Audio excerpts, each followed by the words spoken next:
제가 4월 한참 꽃피는 벚꽃 피는 아주 좋은 시기에 벵글라데시를 가게 됐어요.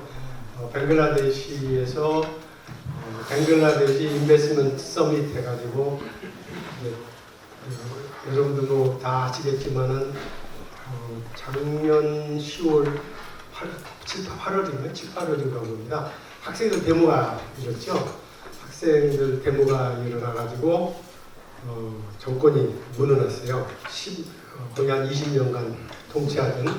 잠깐만 설명하면 벵글라데시라는 나라는 인도가 가운데 있고 왼쪽이 파키스탄이고 오른쪽이 벵글라데시고 위에가 미얀마입니다. 그래가지고 1947년 영국 식민지로부터 독립할 때 해교 국가인 인도하고 그 다음에 동파키스탄, 서파키스탄 그렇게 이제 해교도 국가와 이슬람 국가로 독립을 했죠. 그래서 파키스탄이 서파키스탄 라호르 중심의 서파키스탄이 있고 다카 중심의 동파키스탄이 이제 한 나라였는데 47년에 독립을 하고 한 20년 지나는 세월을 보니까 이게 모든 게 서파키스탄 중심으로 이제 돌아가니까 동파키스탄 쪽에서 이제 리볼트를 한 것이죠. 우리 독립국가로 가겠다. 그래서 이제 독립한 것이 벵글라데시입니다. 한 30년 전에 우리 영원무역에 여러분들 우리 성지학 회장이라고 우리 미래지식 회원들을 여러 번 초대해가지고 식사도 하고 그랬는데 그분이 이제 벵글라데시의 가장 큰 투자가예요. 우리 여의도 면적이 한 3배 정도의 땅을 받아가지고 공장을 짓고 한 7개 인공호수도 만들고 300만 평이니까 얼마나 여의도 면적이 3배니까요. 얼마나 큰 땅인지 이해가 가시겠죠? 거기에다가 그렇게 이제 처음 투자했는데 그때 가서 본 모습은 그저 황무지에 사람만 있는 나라. 정말 아무런 인프라가 없어서 많은 사람들이 벵글라데시로 발령이 나면은 1년이 지나면 그냥 번아웃 되는 그런 땅입니다. 아직도 그런 땅이에요. 그래서 이제 거기서 우리 한국인이 지금 우리 영어무역이 한 7만 명을 고용을 하고 벵글라데시의 가장 큰 기업, 법인세를 제일 많이 내는 기업의 1위가 영원무역입니다. 제일 큰 기업, 벵글라데시의 제일 큰 기업이에요. 인구가 1억 8천만 명이고 정말 지금도 처음 최저임금이 처음 우리 이 직공들 오면은 한 103불 정도 됩니다. 103불에서 105불. 이게 환율이 후락션이 하니까 아직도 사람 월급이 내가 당장 내일 5천 명이 필요하다면은 공고 내면 5천 명이 다 모이는 나라는 세계 어딜 가도 없습니다. 벵글라데시 현재는 베트남도 이미 굉장히 많이 찾고 그래서 이제 거기를 가서 마침 거기 가 있을 때 계속 이제 이 트럼프의 관세 전쟁 때문에 그 사람들도 이제 모든 얘기에 초점이 미국을 어떻게 대처하냐 이런 게 이제 문제가 됐었고 가서 우리가 실질적으로 그 나라를 보면서 우리하고 뭐가 다를까 자꾸 이제 비교를 하게 되고 또 우리는 어떻게 대처해야 되는가 이런 것들이 이제 생각나서 몇 가지만 제가 말씀드리려고 강의 시작되기 전에 한 10분간 내가 말씀드리려고 합니다. Mandate for Leadership은 작년 요맘때쯤 저희가 이거 가지고 공부를 했잖아요. 거기 헤리티지 재단에서 정책 보고서를 4년에 걸쳐서 이제 만들어낸 정책 보고서죠. 공화당 정권이 정권을 잡았을 때 이런 정책집을 이제 만들어냈습니다. 실제 이 Mandate for Leadership의 내용을 보면은 우리가 이 트럼프 정부가 왜 지금 이러고 있는지 하는 것이 거기에서 다 백그라운드가 좀 있기 때문에 이게 어디서 출발을 해서 이런 정책이 나왔는지를 다 설명하고 있어서 아주 지금 하는 거 보면은 그때 이제 공부했던 그 내용들하고 다 이게 연관이 되니까요. 그래서 이해가 더 쉽게 할 수가 있는 것이죠. 그때 이제 이런 내용이었습니다. 미국이라는 사회는 소위 이제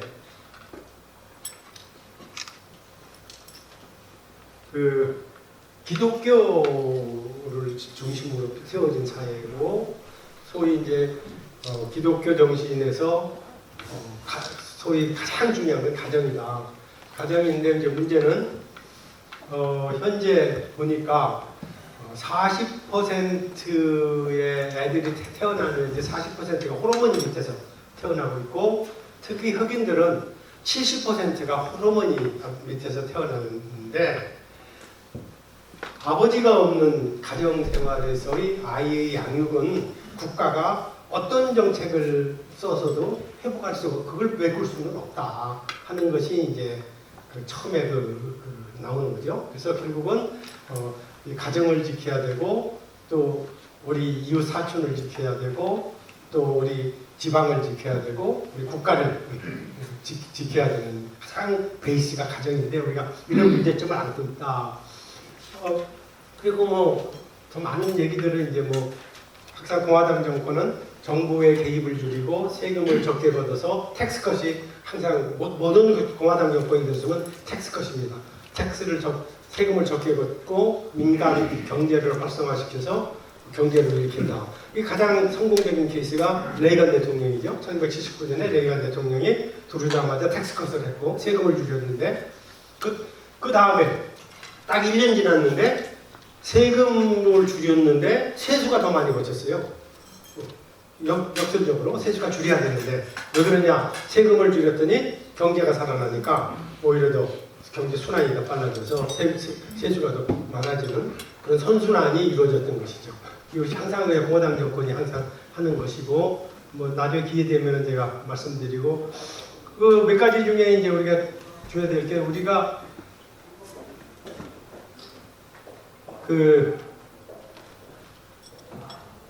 지나치게 우리가 ESG를 강조하고 있고, 환경을 강조하고 있고, 이것이 지나치게 국가 재정 부담을 시키고 있고, 비효율을 야기한다.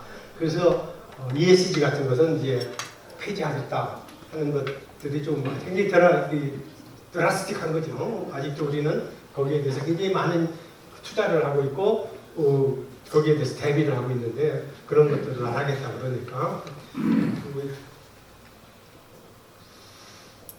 그 다음에 이제 소위 국가의 성공은 국민의 품성에서 나온다.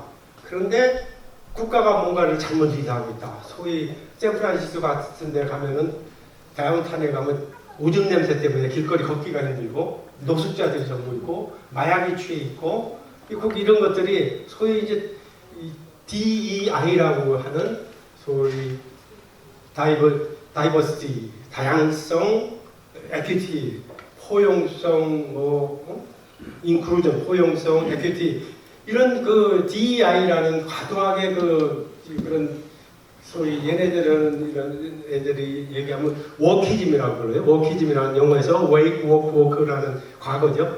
깨어있는 사람. 소위 이제 우리 젊은 세대들의 그런 사회의 일에 대해서 젊은 세대들은 관심이 없었잖아요. 다 우리 정장년층 이상만 사회에 관심이 많았는데, 이제 청년층을 깨워가지고 우리가 소위 그런 워키즘이라는 political correctness, 사회의 정의, 뭐 이런 걸 가지고 이제 얘기를 하다 보니까 그것이 소위 너무 포용성으로 주다 보니까 사회 전체가 이렇게 도시가 망가지는 그런 결과를 초래했다. 그런 것을 바로잡겠다 하는 거고, 그 다음에 이제 철저하게 중국을 차단하겠다는 것이죠. 그래서 틱톡은 보니까 중국의 스파이의 수단이고, 공자하고는 중국의 그런 전제주의적인 사상 그런 것들을 퍼뜨리기 위한 그 기구로 전락돼 있다. 그래서 공작은 다 막겠다. 그런 것들이고요. 뭐 제가 오늘 잠깐만 얘기하겠으니까요. 그 얘기만 끝내겠습니다. 자, 이런 한 900페이지예요. 900페이지 중에서 47가지를 뽑아냈어요. 왜 47가지냐? 자기가 다음 대통령이 47대 대통령이니까. 그래가지고 47대 어젠다를 뽑아서 이제 우리가 하겠다. 권 교수님, 박 교수님 여기 있어요.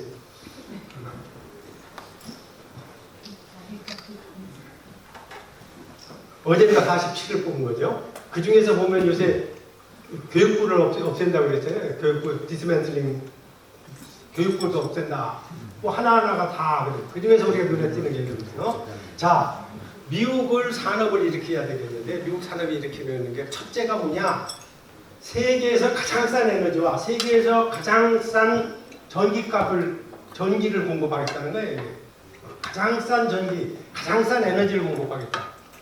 자, 대한민국이 만약에 세계에서 가장 싼 에너지와 가장 싼 전기를 공급할 수 있다면 우리 산업이 엄청난 속도로 경제 성장, 우리 다시 10%대 성장이 가능할 거예요.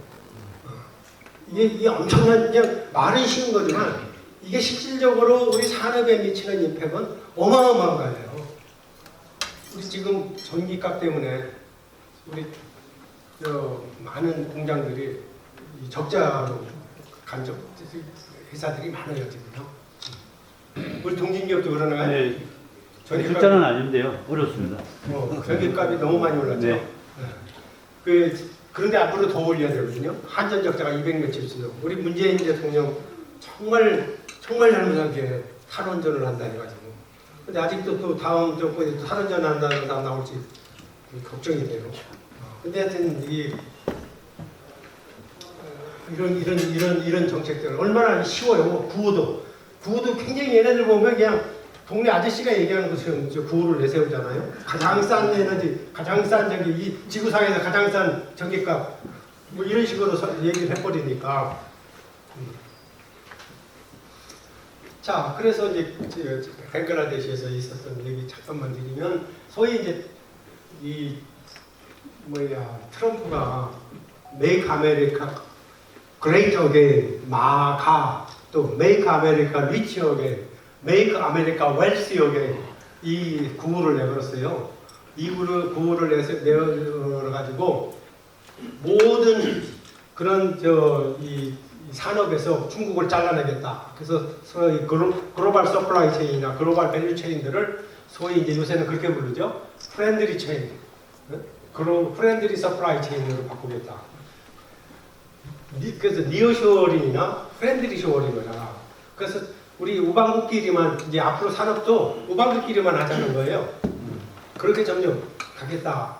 근데 무슨 문제는 지금 지난 2000년 이후에 한 20몇 년간 중국이 거의 30년간 중국의 공장 역할을 했던 걸 하루아침에 그렇게 과도하게 한 것이 백파이어가 너무 큰 것 같은데, 그러나 결국은 뭐 이건 정권이 바뀌어도 가는 거니까요. 민주당 정권이 들어와도 이건 가는 거니까 결국은 이제 모든 이 산업에서 미국에 수출하는 거, 유럽에 수출하는 것들은 다 중국에 흔적을 지우고 중국 걸 다 부품을 썼으면 다 끊어내겠다 하는 것이 이제 지금 문제는 이제 이 마가인데요.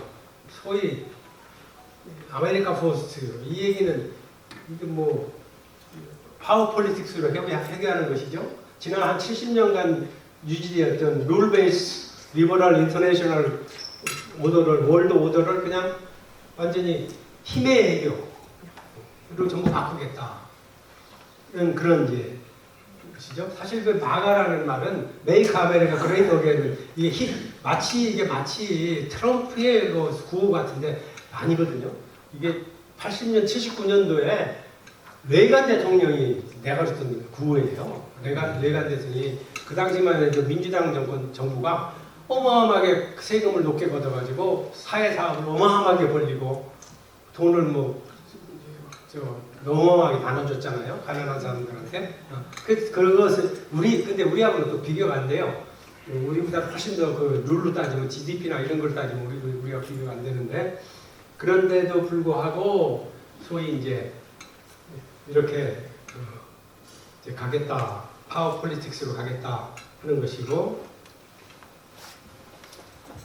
자 그렇다면은 이걸 이제 최근에 이런 현상을 우리가 어떻게 봐야 되냐 여러분들 지금부터 한 2,500년 전에 펠로포네시안 오라는 거 있었죠. 4,500년 전에 소위 이제 아테네가 가장 큰 세력을 형성하고 있을 때 가장 슈퍼파워일 때 멜로스라는 조그만 섬의 나라가 이제 저항을 한 거죠. 왜 우리가 이렇게 민주스럽게 우리 잘 사는데 너희가 이제 이래라 저래라 하냐 하고 이제 그 아테네가 그 굴복을 요구했는데 그걸 거부를 했어요.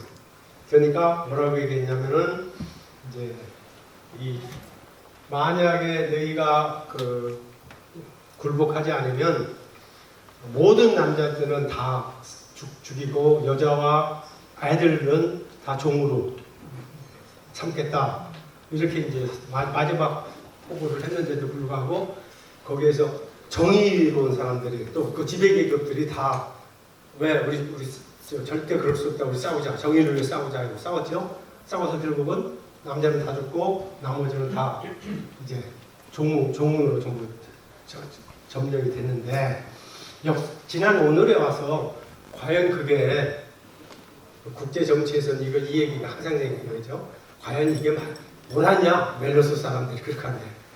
결국 국제 정치에서는 정의도, 민주도, 인권도 어떤 인간의 그 가치도 없는 것이 국제 정치라는 것을 얘기할 때 항상 우리 구민길 교수가 나보다 훨씬 더 이거 잘 설명할 것 같은데요. 이런 거죠. 이 말이에요. The strong do what they can, weak suffer what it must. 결국은 강한 자는 못대로 할 수 있고 거기에 반한 약한 자는 다 그거에 대한 자기에서 고통을 당해야 하는 게 국제 정치다. 그런 면에서 우리가 우리나라의 위치나 애교나 이런 걸 봐야죠. 우리가 무슨 정의 사도로 국제 외교 정책을 볼 수 없다는 거죠. 우리 국내 정치하고는 완전히 다른 상황. 지금 그런 얘가 러우 전쟁에서 지금 우크라이나 보고 트럼프가 그랬어요. 나 1일 만에 휴전한다. 이 소리는 뭐예요? 나 그래서 듣자마자 저건 우크라이나를 패스하겠다. 지금 정리하는 거 니들 가죠? 그러고 여기서 전쟁 끝내? 이런 소리잖아요. 그 소리가. 하루 만에 어떻게 그 3년 싸우던 게 하루 만에 총을 내려요? 그걸 지금 우크라이나한테 좀 강요하는 거 아니에요? 그래서 결국 이번 휴전도 그래 니네 거 가져. 그리고 우리 전쟁 멈추자 이러는데 러시아가 그것도 지금 그거 가지고 안 된다는 거 아니에요? 몇 가지 조건을 걸잖아요. 그것도. 이게 국제 정치고 오늘날의 현실이니까 우리 대한민국이 좌표를 어떻게 찍어야 할지 우리가 참 잘 생각해야 되는 것 같습니다. 자, 저희 얘기는 그래서 제가 거기 가가지고 이제 전체적으로 우리나라에서도 삼성 대우가 아니죠. LG SK 몇 개 기업들이 왔더라고요. 왜냐하면 다카공항의 공항 건설을 우리 삼성물산에서 수주받아서 완성을 하고 마지막 마무리를 하고 있는 상황이기 때문에 우리도 이제 거기에다 인프라에 참여를 해야 되니까. 그래서 벵글라데시라는 나라가 정말 아직도 유일하게 대한민국이 가서 진출해서 내일이라도 내가 10,000명이라도 하루 만에 모집할 수 있는 유일한 나라가 벵글라데시라는 건 다시 한번 제가 확인하고 왔고 유누스라는 지금 대통령 임시 대통령이죠. 임시 대통령이 있는데 언제 선거할 거냐 물어봤더니 이렇게 설명해요. 내일이라도 선거하면 야당이 이긴대요. 그러니까 나머지 정당들이 다 반대한대. 그 노벨은 학생당도 생겼더라고요. 학생당도 생겼고 학생들이 데모해가 정권 무너뜨렸으니까 여러 이제 정당들이 시간을 자꾸 끌려고 그런대요. 그래서 앞으로 1년 후쯤 내년 봄쯤 좀 선거를 계획하고 있다고 그랬는데 지금 가장 유력한 게 BNP 벵글라데시 내셔널 파티라는 야당, 옛날에 야당이죠. 거기가 가장 유력한데 그래서 그 사람한테 물어봤더니 유누스라는 사람이 노벨 평화상을 받은 사람인데요. 어떤 사람인가 하면은 소위 마이크로 크레딧이라는 걸 했어요. 어떻게 했냐면 그 거기에서 돈이 많지 않으니까 그 제일 작게는 3불부터 3불, 10불, 30불 제일 많은 게 300불을 돈을 빌려주는데 그냥 빌려주는 게 아니라 너희들 이 돈 갖다가 어떻게 해서 뭐 할 거냐? 그러면 동네 뭐 아이들이 그 한 3명이나 4명이 짝지고 와서 우리 3불씩 빌려주면 우리가 염소 키워서 혹은 우리 닭 키워서 또 이렇게 갚겠다. 그런 사람한테만 빌려줬대요. 그랬더니 무려 회수율이 95%예요. 근데 이걸 똑같은 개념을 미국에서는요, 그 한 5빌리언, 50억 불을 가지고 이런 저걸 해요. 이런 그걸 본따 가지고. 그래서 그 사람이 결국은 이제 그 노벨상을 받았고, 제가 9월달에 저길 간다고 그러더라고요. 유엔 총회 연설하러 간다고 해서 야 그러면 대통령께서 가시는 길에 한국 들리시면 새로운 우리 한국 6월 3일 날 새 대통령 나오니까 우리 대통령도 만나고 한국 들렸다 가시라고 그랬더니 옆에 우리 성기학 회장이 그래도 국가원인데 그렇게 초청을 받더라네요. 돈은 누가 낼 거냐 그래서 성 회장님이 좀 안 되시면 반은 내가 딴 데서 하겠다. 그래서 그분을 초청했는데 걔가 오실 것 같아요. 오실 것 같아서 우리 매경 우리 장대환 회장 보고 당신이 다 오렌지라 매경에서 지금 전체 오렌지를 하고 있습니다. 그래서 그때 혹시 9월달에 오시면 제가 여기를 한번 모실까? 제가 어쨌든 간에 딱 한 가지만 제가 말씀드리려고 그래요. 무지무지한 관세 정쟁이 벌어지고 있잖아요. 제가 싶은 거. 관세 정쟁의 핵심이 뭐예요? 제조업이에요. 제조업. 다 제조업. 미국에서 물건 팔려거든. 관세라는 게 뭐예요? 수입 물품에 떼지는 거 아니에요? 수입 물품이 뭐예요? 제조업 산물이에요. 대한민국도 제조업을 살려야 경제가 살아요. 그것이 바로 중소기업이고 중견기업이고 우리 대기업은 삼성이나 현대자동차만 있는 게 아니에요. 제조업을 하기 좋은 나라를 만들어야죠. 오죽하면은 삼성, 현대제철이 문 닫고 루이지애나 가서 제철 공장을 세워요. 그러면 그것도 걱정이에요. 삼성, 아직은 삼성은 그렇지 않죠. 현대자동차, 저기 이제 대한민국을 어찌 보면은 패스하는 거거든요. 미국 가서 450만 대를 작년에 그 정도 됐나요? 몇 대 했어요? 소대표님? 한 450만 대 했죠. 했는데 우리가 국내에서 140만 대밖에 안 만들고 140만 대밖에 안 만들고 300만 대를 미국에서 만들면 한국 기업이에요? 아니잖아요. 한국 간판 만드는 기업이지. 네? 어떻게 보면은 기업이 조국을 등재해야 하는 이런 상황의 우리 기업 환경을 한국에서 만들고 있다는 거죠. 그래서 정말 우리 심각하게 잘 생각하시고 대통령 잘 뽑으시고 정말 좀 고민 좀 많이 좀 우리 해서 대한민국 더 부강한 나라가 돼야 됩니다. 감사합니다. 네, 강태진 의장님 말씀 감사합니다. 방글라데시 다녀오신 따끈따끈한 정보와 또 경험을 가지고 말씀을 해주셨는데 말씀을 듣다 보니까 저희 국제정치 공부하시는 분들 큰일 났습니다. 강학자님께서 이제 드디어 국제정치 영역을 확장하셨고요. 우리 대한민국 외교관들도 긴장해야 되겠습니다. 이제 대통령을 막 초청하십니다. 네. 감사합니다. 그러면 이제 이어서 오늘 본행사를 진행을 하도록 하겠습니다. 먼저 장태평 저희 미래직사연구회 이사장님을 모시고 인사 말씀을 청해 드리겠습니다. 큰 박수로 환영해 주시면 감사합니다. 우리 강태진 회장님 감사합니다. 저는 요번 이제 탄핵 이런 걸 쭉 거치는 가운데 제가 우리 강태진 회장을 앞세워 가지고 열심히 제조업을 일으키는 일을 해야 되겠다 이런 생각을 했습니다. 괜찮죠? 제가 며칠 전에 북경에서 AI 마라톤 대회를 했어요. 2시간 40분, 42분인가 이렇게 주파했다고 해요. 근데 그것도 몇 년 후면은 아마 사람 이길 것 같은 그런 기분이 충분히 들었습니다. 그리고 얼마 전에 보니까 우연히 신문에 나온 건데 그 AI가 사람 목소리를 6, 7초 정도 이렇게 듣고서는 이 사람이 당뇨병이 있다 없다를 판가름하는데 그게 86%, 여자는 86%, 남자 경우는 89%예요. 그리고 그래서 이제 제가 신기해가지고 이 검색을 좀 해봤더니 지금 의료에서 이렇게 진단하는 거, 이 폐 쪽이라든가 뭐 이런 쪽은 뭐 8% 정확도로 이렇게 진단을 하는가 봐요.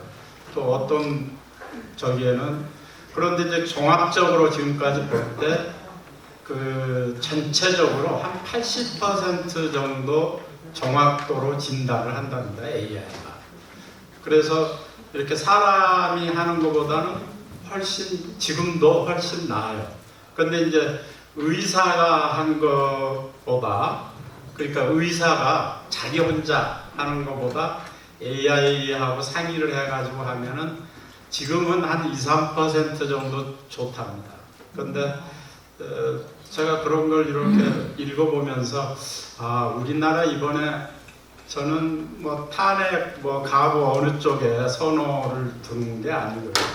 탄핵인데 탄핵을 하는 과정에 저는 기대를 상당히 걸었던 게 하나 있습니다. 뭐냐면 모처럼 절차가 굉장히 지켜질 수 있겠구나 그런 생각을 했는데 그게 무너져가지고 저는 굉장히 실망이 큰데 AI를 동원하면 이제 헌법재판소도 AI로 국회도 AI로 이렇게 하면은 굉장히 아주 잘 돌아가고 우리나라 발전을 위해서 굉장히 좋을 것 같아요. 그래서 아마 헌법 개정하면 AI를 국회로 또 헌법재판소나 선관위도 AI로 이렇게 하면 좋을 것 같고 우리는 이제 남는 시간은 우리 제조업 살리는데 우리 강 학장님 위해서 열심히 제조업 살리는 쪽으로 하면 좋을 것 같습니다. 농반 진반 제가 얘기하는데 사실은 심각한 것 같아요. 지금 과학기술 면에서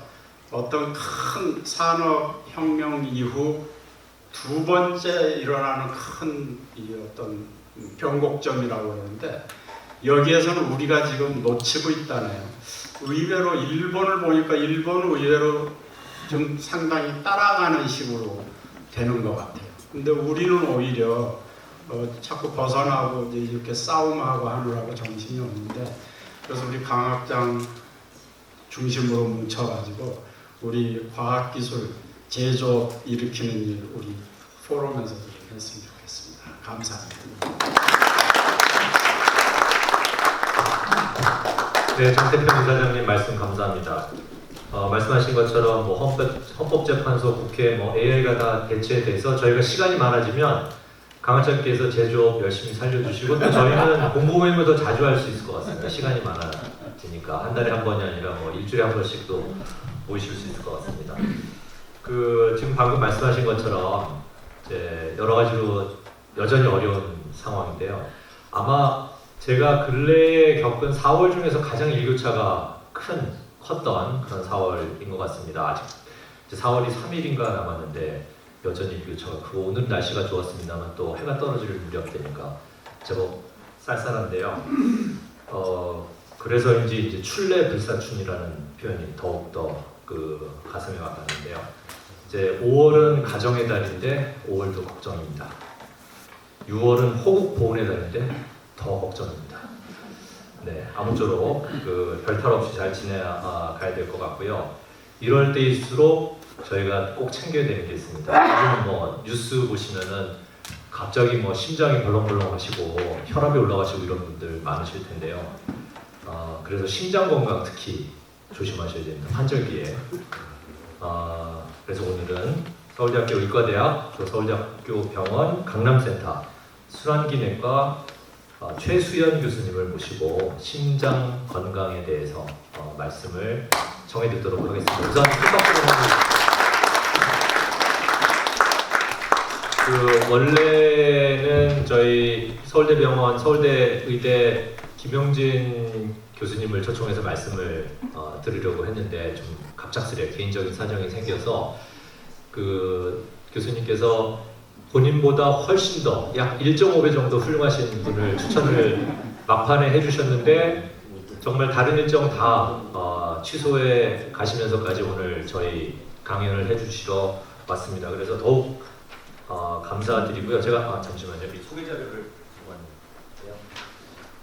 잠시 준비하시는 동안 제가 소개 다시 한번 드리겠습니다.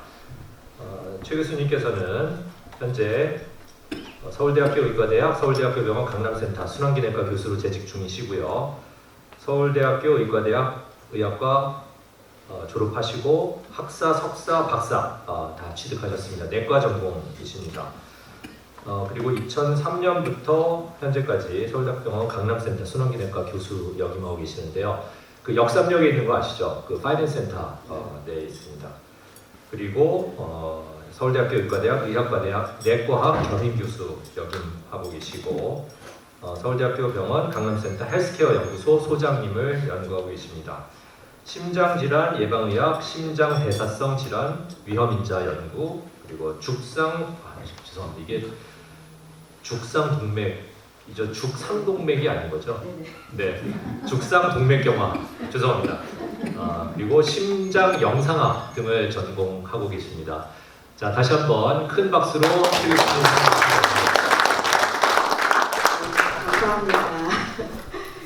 방금 우리 교수님께서 소개해 주셨는데 저희 강남센터 잠깐 소개시켜 드리겠습니다. 저희 서울대학교 병원이 이제 그 여러 분원들이 있습니다. 잘 아시는 것처럼 이제 그 해화동에 그 본원과 안병원 어린이병원이 있고요. 2003년에 그 분당의 분당서울대학교 병원과 저희 역삼역에 있는 강남 파이낸스 센터에 강남센터 오픈을 했습니다. 그래서 지금 한 22년 정도 됐고요.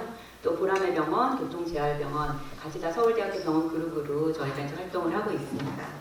오늘 이제 여기 참석해 보니 제가 사실 이제 갑자기 부탁을 받아서 오게 됐는데 정말 그 이름 자체부터 놀랐고요. 미래를 지금 다 만들어 가시는 분인 것 같고 너무 왕성하게 이제 여러 가지 연구하시고 같이 고민하시고 공부하시는 분위기여서 저도 너무 이제 오늘 여기서 얘기하면서 또 오히려 제가 영향을 또 받을 것 같습니다.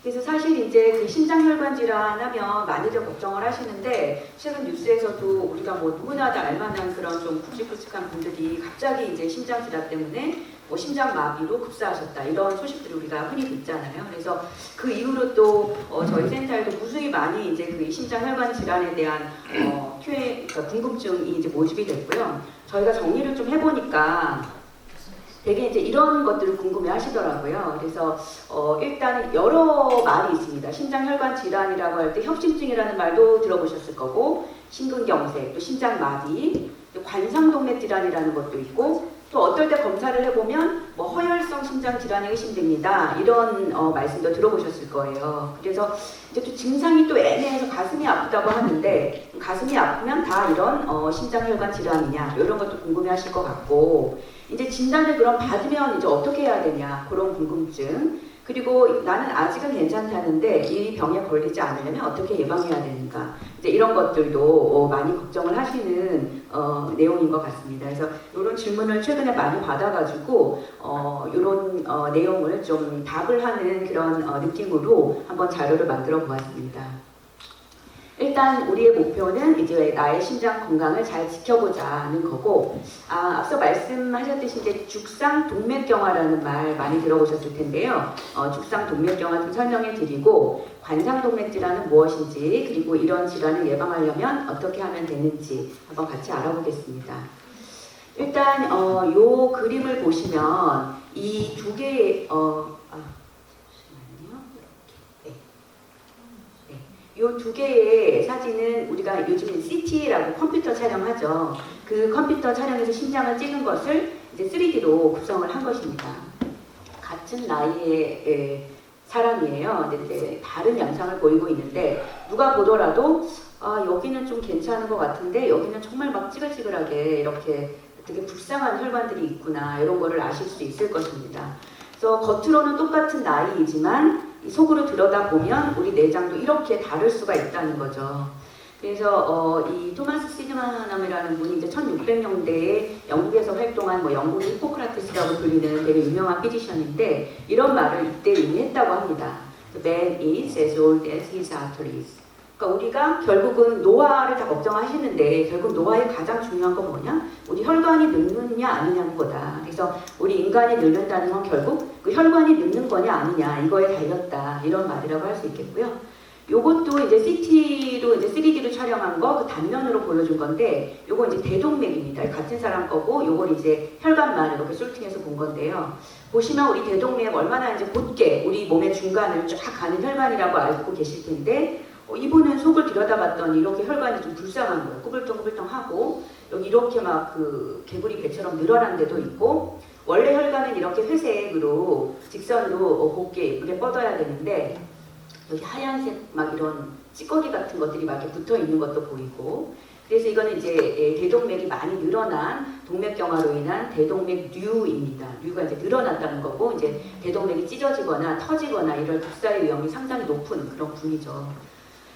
그리고 이분 같은 경우도 이거 이제 다리 쪽으로 내려가는 양쪽 허벅지로 내려가는 혈관인데 보시면 이제 이거 양쪽 뭐 물론 다 혈관이 안 좋긴 하지만 이 왼쪽에 비해서 그 오른쪽 혈관이 많이 좁아져 있는 걸 보실 수 있을 거예요. 그래서 이런 하지 동맥의 혈관 협착증도 우리가 동맥경화로 인해서 많이 볼 수 있는 소견 중에 하나입니다. 일단은 이런 것들이 다 죽상, 동맥 경화 때문에 일어나는 일인데요. 여기서 이제 죽상이라는 건 우리가 그러니까 아플 때 먹는 죽 있잖아요. 죽입니다. 그래서 죽이 이렇게 부드럽고 물컹물컹하고 그렇잖아요. 그래서 그런 동맥에 이런 죽 같은 게 껴서 결과적으로 동맥이 딱딱해지는 거, 이제 그게 죽상 동맥 경화이고 이게 이제 앞서 보여드렸던 여러 그 신장이나 여러 혈관병의 주범이 되는 거죠. 정상적인 동맥을 가로로 보고 그 당면을 잘라 보았을 때 이렇게 보이는데 여기 보면 요 내막이라고 혈관의 그 층이 여러 겹으로 되어 있거든요. 거기 바로 내막 아래에 기름기가 낀 거 보실 수가 있겠고 그 기름기가 우리 여드름 생각하시면 여드름이 이제 뭐 피부에 잘 골무면 막 탱탱하게 골무면 이렇게 딱 터트리면 그 아주 시원하게 고름이 딱 나와서 아주 시원하잖아요. 근데 그게 이제 혈관 속에 있는 거죠. 그래서 잘 연그러가지고 그게 찢어져가지고 터지면 시원한 게 아니라 이 피와 엉켜가지고 피떡으로 되고 그게 혈전이 돼서 이렇게 혈관을 완전히 막아버리는 것입니다. 다행히 운 좋게 이게 터지지 않고 꾸덕꾸덕 잘 굳어가지고 거기에 석회화가 끼고 딱딱해져서 굳으면 이제 아까 같은 그 혈관의 흰색 반점 같은 그런 석회화가 낀 걸로 보이게 되는 거고 이게 이제 실제 사람의 직접 병리학적 소견인데 혈관을 잘라본 것인데 이렇게 정상적인 거 이만큼 이렇게 물컹한 거 껴가지고 좁아진 거 완전히 그게 파열이 돼가지고 지나가던 피가 굳어서 피떡으로 막아버린 거 이렇게 이제 우리 실제 혈관 사진입니다. 이건 좀 뭐 어려워 보이지만 그러면 이게 왜 일어나는지 알아야 우리가 예방을 할 수 있으니까 보게 되면 요즘 이제 건강검진 같은 거 해보면 막 LDL 콜레스테롤, 뭐 나쁜 콜레스테롤이 올랐다, 뭐 이거 조절해야 된다는 말씀 많이 들어보셨을 거예요. 근데 또 유튜브 같은 데나 이제 막 반발하는 것도 되게 많죠. 콜레스테롤 좋은 거고 우리 몸에 다 필요한 건데 그거 낮추면 안 된다. 괜히 낮추면 막 몸이 나빠지고 안 된다 해서 반대 의견을 많이 제시하는 사람도 있고 막 루머도 돌고 막 서로 싸우고 막 장난이 아닙니다. 근데 이 LDL이라는 거는 사실 어떤 거냐면 우리 몸에 이제 여러 성분 중에 지질이라는 거, 그러니까 지방질은 사실 물하고 안 섞이잖아요. 그래서 떠다니잖아요. 근데 우리 피는 물이잖아요. 근데 이 지질 중에서 크게 이제 대표적인 게 중성지방이라고 우리 에너지, 불태우는 에너지원으로 쓰이는 거랑 그 다음에 이제 콜레스테롤 그 두 가지가 지질인데 그 이제 지질이 온몸에 많이 필요하니까 우리 몸은 이제 피를 타고 그런 것들을 다 갖다 줘야 됩니다. 근데 이제 이 지질은 물하고 안 섞이니까 이 지질을 운반하는 운반체가 필요해요. 그러니까 지질이 타고 다니는 뭐 자동차다 이렇게 생각하시면 될 것 같은데 그 운반체가 이제 지단백이라는 건데 지단백이 맨 처음에는 이렇게 좀 큽니다. 크다가 이제 피를 떠돌아 다니다가 지방, 중성지방 필요한 것도 좀 갖다 주고 콜레스테롤 필요한 것도 갖다 주고 이렇게 자꾸 하다 보면 점점 큰 거에서 조금씩 이렇게 작아지면서 컴팩트해지거든요. 그래서 요거의 상태는 이거보다 더 큰 게 있어요. 그러니까 VLDL이라고 해서 Very Low Density 리포프로테인이 있고 요거는 그거보다 조금 더 작고 컴팩트해서 LDL 그래서 Low Density 리포프로테인이 되는 거고 그것보다 점점 더 작아서 완전 컴팩트해지면 이제 HDL이라고 해서 High Density 리포프로테인이 됩니다. 그래서 요 LDL이라는 거 속에는 결국은 이제 콜레스테롤이나 지질이 그 안에 들어있고 쉽게 생각하면 그 LDL이 이제 그거를 운반해주는 운반체라고 할 수 있는 거죠. 워낙은 이제 콜레스테롤이나 지질이 많이 필요하니까 여기저기 다 썼는데 그러고도 막 남는 거예요. 남는 경우에는 피 속을 계속 떠돌아 다니겠죠. 물론 이제 일부는 간으로 제어되기도 합니다. 하지만 이렇게 떠돌아 다니다가 이게 이제 혈관의 단면인데 혈관이 아까 여러 층으로 되어 있다고 했잖아요. 그 혈관 제일 안쪽에 이 내막이라고 이렇게 얇은 한 층의 세포가 있습니다. 근데 혈관이 이제 질이 안 좋은 혈관이에요. 담배 많이 피고 뭐 고혈압 있고 이제 연세도 좀 드시고 운동도 안 해서 뭐 비만도 있고 이런 경우 염증이 온몸에 많은 이런 상황일 때는 이 혈관이 되게 이제 그러니까 파이프가 아주 좋은 막 돈 파이프가 좋은가요? 하여튼 뭐 그런 좋은 파이프도 있지만 질이 나쁜 파이프도 있잖아요. 그 질이 나쁜 파이프가 될 때는 이 내막이 이제 상당히 건강하지 못합니다. 그러면 이 남아서 피에 계속 떠돌아 다니고 이제 과잉으로 많은 이 LDL이 이 혈관 내막 속으로 들어가게 되는 거죠. 그러면 우리가 이제 지방이나 이런 거는 놔두면 이렇게 산패한다 그러잖아요. 그런 것처럼 이 혈관 속으로 들어가서 이게 산화가 돼서 약간 변형되고 질 나쁜 이제 LDL이 됩니다. 이제 그렇게 되는 상황은 오히려 또 이 혈관을 또 자극을 해요. 그래서 이제 피 속을 떠돌아다니는 이런 그 모노사이트하고 이제 단핵구 이것을 이제 다시 여기에 그 자꾸 접촉시키게 되고 이 모노사이트 단핵구가 이 안으로 들어오게 됩니다. 이거는 또 이제 잘 뭐를 잡아먹는 그런 배식 세포인데 여기에 이제 이런 기름기가 많네. 그래가지고 이걸 막 잡아먹어요. 그래서 이게 이렇게 아주 기름이 풍부한 뚱뚱한 우리가 거품세포라고 부르는데 거품세포로 변하게 됩니다. 이런 과정이 일어나면서 이 혈관은 점점 병들게 되고 여러 염증 물질을 자꾸 유발시키고 여러 염증 세포들 자꾸만 이 안으로 끌어당기고 그러면서 이 거품 세포들은 막 뭉쳐가지고 완전 기름 덩어리가 된 다음에 이제 여기서 썩어요. 그래서 고름이 되는 거죠, 쉽게 말하면.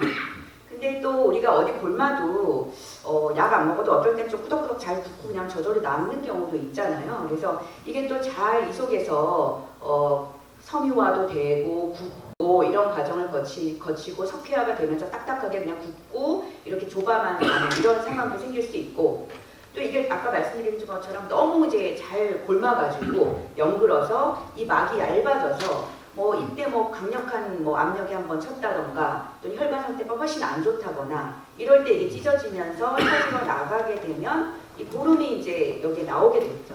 워낙 이제 피는 혈관 속에 전혀 이제 문제 없이 싹싹 잘 지나가야 되는데 이렇게 되면 여기에 이제 피가 엉켜 붙게 되고 그러면 갑자기 완전 피 덩어리가 형성이 됩니다. 그게 이제 혈전이 되겠고 그 혈전으로 이 혈관이 이렇게 막혀버리게 되는 거죠. 그래서 이제 이런 일련의 과정들이 쭉 일어나게 됩니다. 그러면 이제 또 많은 사람들이 또 물어보시는 질문이 이거예요. 아, 그럼 이제 죽상경화는 알겠다. 죽상동맥경화. 근데 우리가 죽상경화라고 얘기 안 하고 그냥 동맥경화 있다, 뭐 혈관이 딱딱해졌다 이런 얘기도 되게 많이 하는데 그럼 그거는 뭔가 이렇게 이제 궁금해하실 수도 있을 텐데요. 아까 이제 혈관이 이렇게 3개의 층으로 되어 있다고 했잖아요. 근데 우리가 심장에서 이제 펌프를 하게 되면 이와 같이 이제 큰 혈관으로 뿜어서 전신으로 나가게 됩니다. 이 큰 혈관들을 생각을 해보면 이 심장에 서 펌프를 딱 할 때 피를 팍 치게 될 때 이제 올라가는 파형이 있겠죠. 그게 이제 심장의 수축에 따라서 그게 이제 요 파형이 됩니다. 이 파란색 파형이 되고 근데 가다가 이제 말초까지 가서 이게 다시 되돌아오는 파형이 생기게 돼요. 반사적으로. 그 파형이 이제 빨간색 파형이 되고, 그래서 우리가 심장은 한 번만 팍 펌프하지만 혈압은 100에서 0이 되지는 않죠. 우리가 여기서 혈압을 잴 때 뭐 120에 80, 뭐 130에 70 뭐 이렇게 나오잖아요. 그래서 펌프는 한 번 하고 그 다음 그 시간 동안은 펌프를 안 하는데도 그 혈압이라는 게 유지가 되는 것이 혈관 자체의 톤도 있지만 이렇게 혈이 쫙 뻗어 나가다가 다시 반사돼서 돌아오는 파형, 그 리플렉티드 웨이브가 있고 이 두 개가 합해져서 이렇게 약간의 이렇게 볼록볼록한 이제 그 웨이브 폼을 형성을 하게 됩니다. 근데 이제 나이가 들고 또 뭐 고혈압이 생기고 담배 피고 이렇게 여러 가지가 되면 이 혈관의 이제 중막이라고 가운데 막이 이제 원래 엘라스틴이라고 해 피부 탄력 있고 막 이런 거 엘라스틴 뭐 샴푸도 있고 그 화장품도 있고 그렇잖아요. 그래서 그런 엘라스틴이 있어서 혈관에 탄력이 있는 그런 조직인데 이 혈관이 손상이 되게 되면 이제 요 엘라스틴이 파괴가 돼버리고 거기에 콜라겐이 침착을 하고 엉겨 붙고 해서 딱딱해지게 됩니다. 그렇게 되면 이제 심장이 쫙 펌프를 해서 나가고 돌아오는 파형은 훨씬 빠르게 딱딱하니까 탄력이 없으니까 그냥 빠르게 확 가버렸다가 확 돌아오게 돼버려요. 그러면 이게 이제 이렇게 파형이 이렇게 두 개가 겹쳐버리게 되는 거죠. 그러면 이제 이 위에 그 파형은 아주 더 높아지고 아래 파형은 툭 떨어져가지고 이렇게 매우 이렇게 뭐라 해야 되나 이게 격차가 큰 파형이 생기게 됩니다.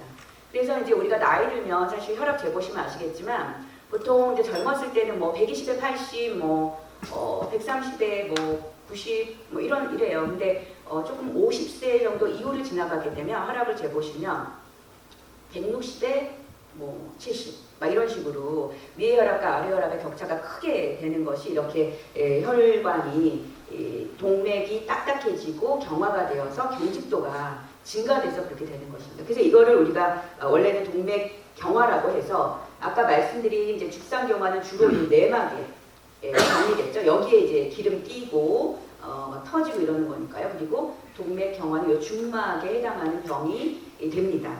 하지만 이제 이게 완전히 분리되어 있지는 않아요. 서로 영향을 주고받아서 이 동맥 경직도가 증가되면 아무래도 센 그 압력으로 계속 혈관을 치게 되면 그 내막이 또 손상이 됩니다.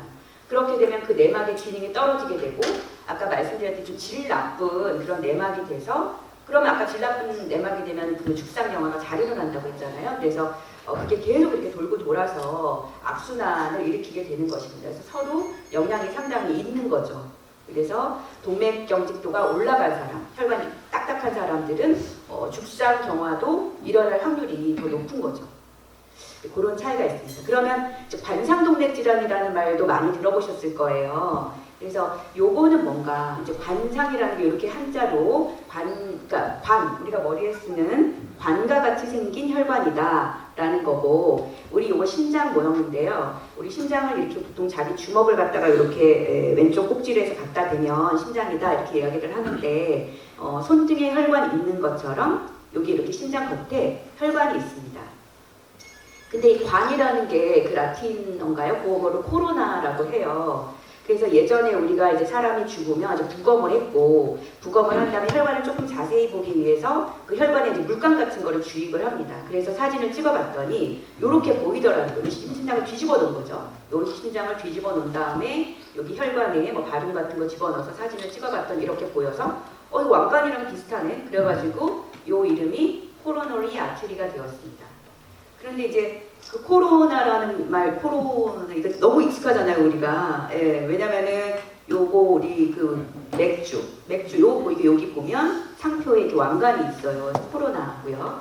우리 코로나 바이러스 많이 고생들 하셨잖아요. 그 코로나 바이러스라고 이름이 지어지게 된 게 그 바이러스 이게 스파이크라고 이런 게 막 박혀 있는데 이걸 이제 전자미경 같은 걸 보니까 왕관 같네 해가지고 요거의 이름도 코로나 바이러스입니다. 그래서 이제 이름이 코로너리 아트리가 된 거고, 어떻게 이거 그 관상동맥 매우 복잡한 거네. 근데 보통 심장 혈관 같은 거 치료하신 분 아마 여기도 계실 수 있을 것 같은데 혈관이 뭐 1개 막혔대, 뭐 3개 막혔대 이런 얘기 많이 들어보셨을 거예요. 그래서 이 혈관이 크게 3가닥이 있습니다. 그래서 왼쪽으로 하나 나와서 이렇게 Y자로 갈려요. 그래서 옆으로 하나 돌고 아래로 하나 내려가고.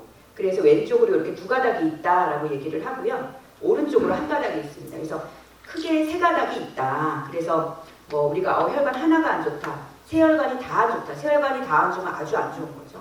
그렇게 이제 얘기를 많이 들으십니다. 그럼 이제 정의가 내려졌어요. 관상동맥 질환이다라는 거는 아까 말씀드렸던 관상동맥, 심장을 먹여 살리는 혈관의 관상동맥이 좁아져서 피가 제대로 안 통해서 가슴이 아프면 그걸 우리가 협심증이라고 하고요. 막혀서 완전히 막혀가지고 그 혈관이 공급하는 근육이 썩었어요. 그러면 우리가 이제 심근경색이라고 하고, 심장마비는 우리가 보통 이제 이런 관상동맥 질환 때문에 그러니까 죽기는 한데 어쨌든 갑자기 이제 심장이 멎어가지고 죽는 경우 우리가 심장마비라고 하고, 가장 많은 원인이 이 심근경색입니다. 그래서 근데 이제 허혈성 심장 질환이 의심됩니다. 뭐 이런 용어도 요즘 되게 그 리포트 보면 많이 나와요. 그래서 그럼 허혈성 심장 질환은 무엇인가? 이거는 허혈이라는 게 이제 그 피가 부족하다는 거잖아요. 그래서 심근이 요구하는 산소량은 많은데 거기에 비해서 충분한 산소 공급이 되지 않는 그런 심장 질환. 이것을 이제 허혈성 심장 질환이라고 할 수가 있겠고, 심근이 산소 소모가 많다는 거는 이제 심장이 뛸 때를 보시면 빨리 뛰면 그 일을 많이 하는 거니까 산소 소모량이 많겠죠. 그리고 한 번에 강하게 뛰면 또 일을 많이 해야 되죠. 그래서 산소 요구량이 많습니다. 그래서 결국은 얼마나 빨리 뛰고 얼마나 강하게 짜주느냐가 결국 산소 요구량이 되겠고, 우리 관상동맥은 아까 이제 모든 혈관이 좀 약간 이렇게 늘어나는 거 느끼시죠? 우리가 운동을 해도 혈관이 막 확장되고 활성화되는 거 느끼시잖아요. 그래서 그 관상동맥도 안정시보다 이렇게 훨씬 늘어날 수 있는 예비 능력이 있어요. 그래서 보통은 가만히 안정시보다 한 2.5배 정도 이렇게 혈류량이 늘어날 수가 있고, 우리가 운동하고 막 이럴 때는 거의 3-4배 이상도 이렇게 늘어납니다. 그걸 이제 관상동맥의 예비 능력이라고 하는데, 어떤 경우든지 심근의 산소는 많이 요구가 되는데 그에 맞춰서 관상동맥이 충분하게 늘어나서 산소 공급을 못 해주게 되면 그때 이제 문제가 생기는 것들이 다 허혈성 심장 질환이 됩니다. 그래서 보통 이제 심장 안 좋으신 분이 가만히 있을 땐 괜찮은데 막 운동하면 안 좋다 이런 분들, 왜냐면 운동에 맞춰서 산소 요구량을 못 공급하기 때문이죠. 왜냐면 관상동맥이 너무 좁거나 막혀서, 또는 어떤 분은 혈관이 깨끗한데도 그런 분이 있어요. 그런 분 중에는 이제 혈관이 예민하게 이렇게 쪼그라드는 수축형 그런 협심증도 있습니다. 그래서 그건 약간 좀 특이하다고 해서 우리가 이제 변이형 협심증이라고 이렇게 이름을 부르고요. 근데 이제 어떤 분은 협심증 증상이 정말 너무나 명확하게 있는데 검사를 다 해봤는데도 붉은 혈관은 다 괜찮다 이렇게 얘기를 들으시는 분이 있어요. 그래서 옛날에 저희가 학생 때는 그런 분을 예민한 사람, 신드롬 X, 그래서 좀 특이한 군 이런 식으로 불렀는데, 요즘에는 이제 그거에 대한 원인들도 많이 밝혀져서 그런 경우는 이제 미세혈관 협심증이라 그래서 큰 관상동맥에 협착은 없지만 혈관이라는 게 어차피 굵은 혈관으로 끝나는 게 아니라 이렇게 가는 가지가 계속 격가지 쳐서 결국은 아주 모세혈관까지 가는 거잖아요. 그래서 그런 아주 미세혈관의 수축이 너무 수축이 강하거나 확장이 잘 되지 않는, 아까 말씀드렸던 그 혈관의 맨 안쪽 내피세포가 기능이 매우 안 좋은 사람들이 이런 사람들이 많습니다. 요즘에는 이런 경우도 적극적으로 치료를 해주고 있고요. 그리고 이제 혈관은 다 괜찮아도 내가 빈혈이 너무 심하다거나 아니면 사고를 당해서 출혈이 아주 심해서 저혈량 쪼그가 왔다. 이럴 경우도 혈관은 다 괜찮아도 이만큼의 심근의 산소 요구량을 공급할 수 없기 때문에 마치 허혈성 심장 질환과 같은 그런 심전도 이상도 나타나고 증상도 이제 느낄 수 있게 됩니다. 그래서 그러면 이거는 어떻게 진행이 되는가? 이제 아까 말씀드렸듯이 이제 혈관이 좁아진 상황이고요. 이게 이제 이렇게 좁아진 상황에서는 안정 시에는 크게 요구량이 많지 않으니까 뭐 증상이 없어요. 근데 운동하거나 활동하거나 이러면 증상이 나타난다. 이러면 저희가 이제 안정형 협심증 이렇게 이야기를 하고, 우리가 그 어떤 관을 통과하는 그 유체 역학의 그 법칙에서 그 면적이 그 관의 유량이라고 하는 그 유량은 그 면적의 그 제곱에 비례하거든요. 그래서 예를 들면 아까 같은 그 혈관이 이제 노폐물이 껴가지고 그 혈관의 내강이 반으로 줄었다. 그러면 제곱이니까 거기를 통과하는 혈류량은 4분의 1로 줄게 되는 거예요. 그래서 보통 우리가 이제 검사를 하시면 몇 퍼센트 좁아졌어요? 이렇게 다 물어보시거든요.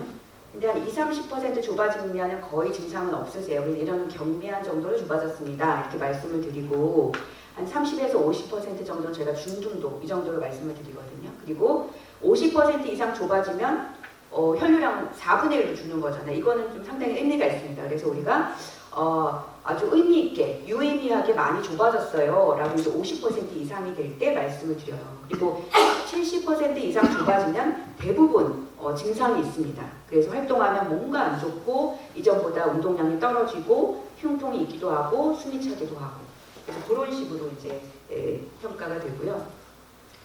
근데 아까 말씀드렸듯이 결국은 이게 그 극단적인 상황이 시작게 되는 거는 혈전이 맞기 때문이라고 했잖아요. 불안정 협심증은 혈류장애가 더 심해져서 내가 많이 활동을 안 했는데도 불구하고 이제 통증이 생기기 시작하는 경우예요.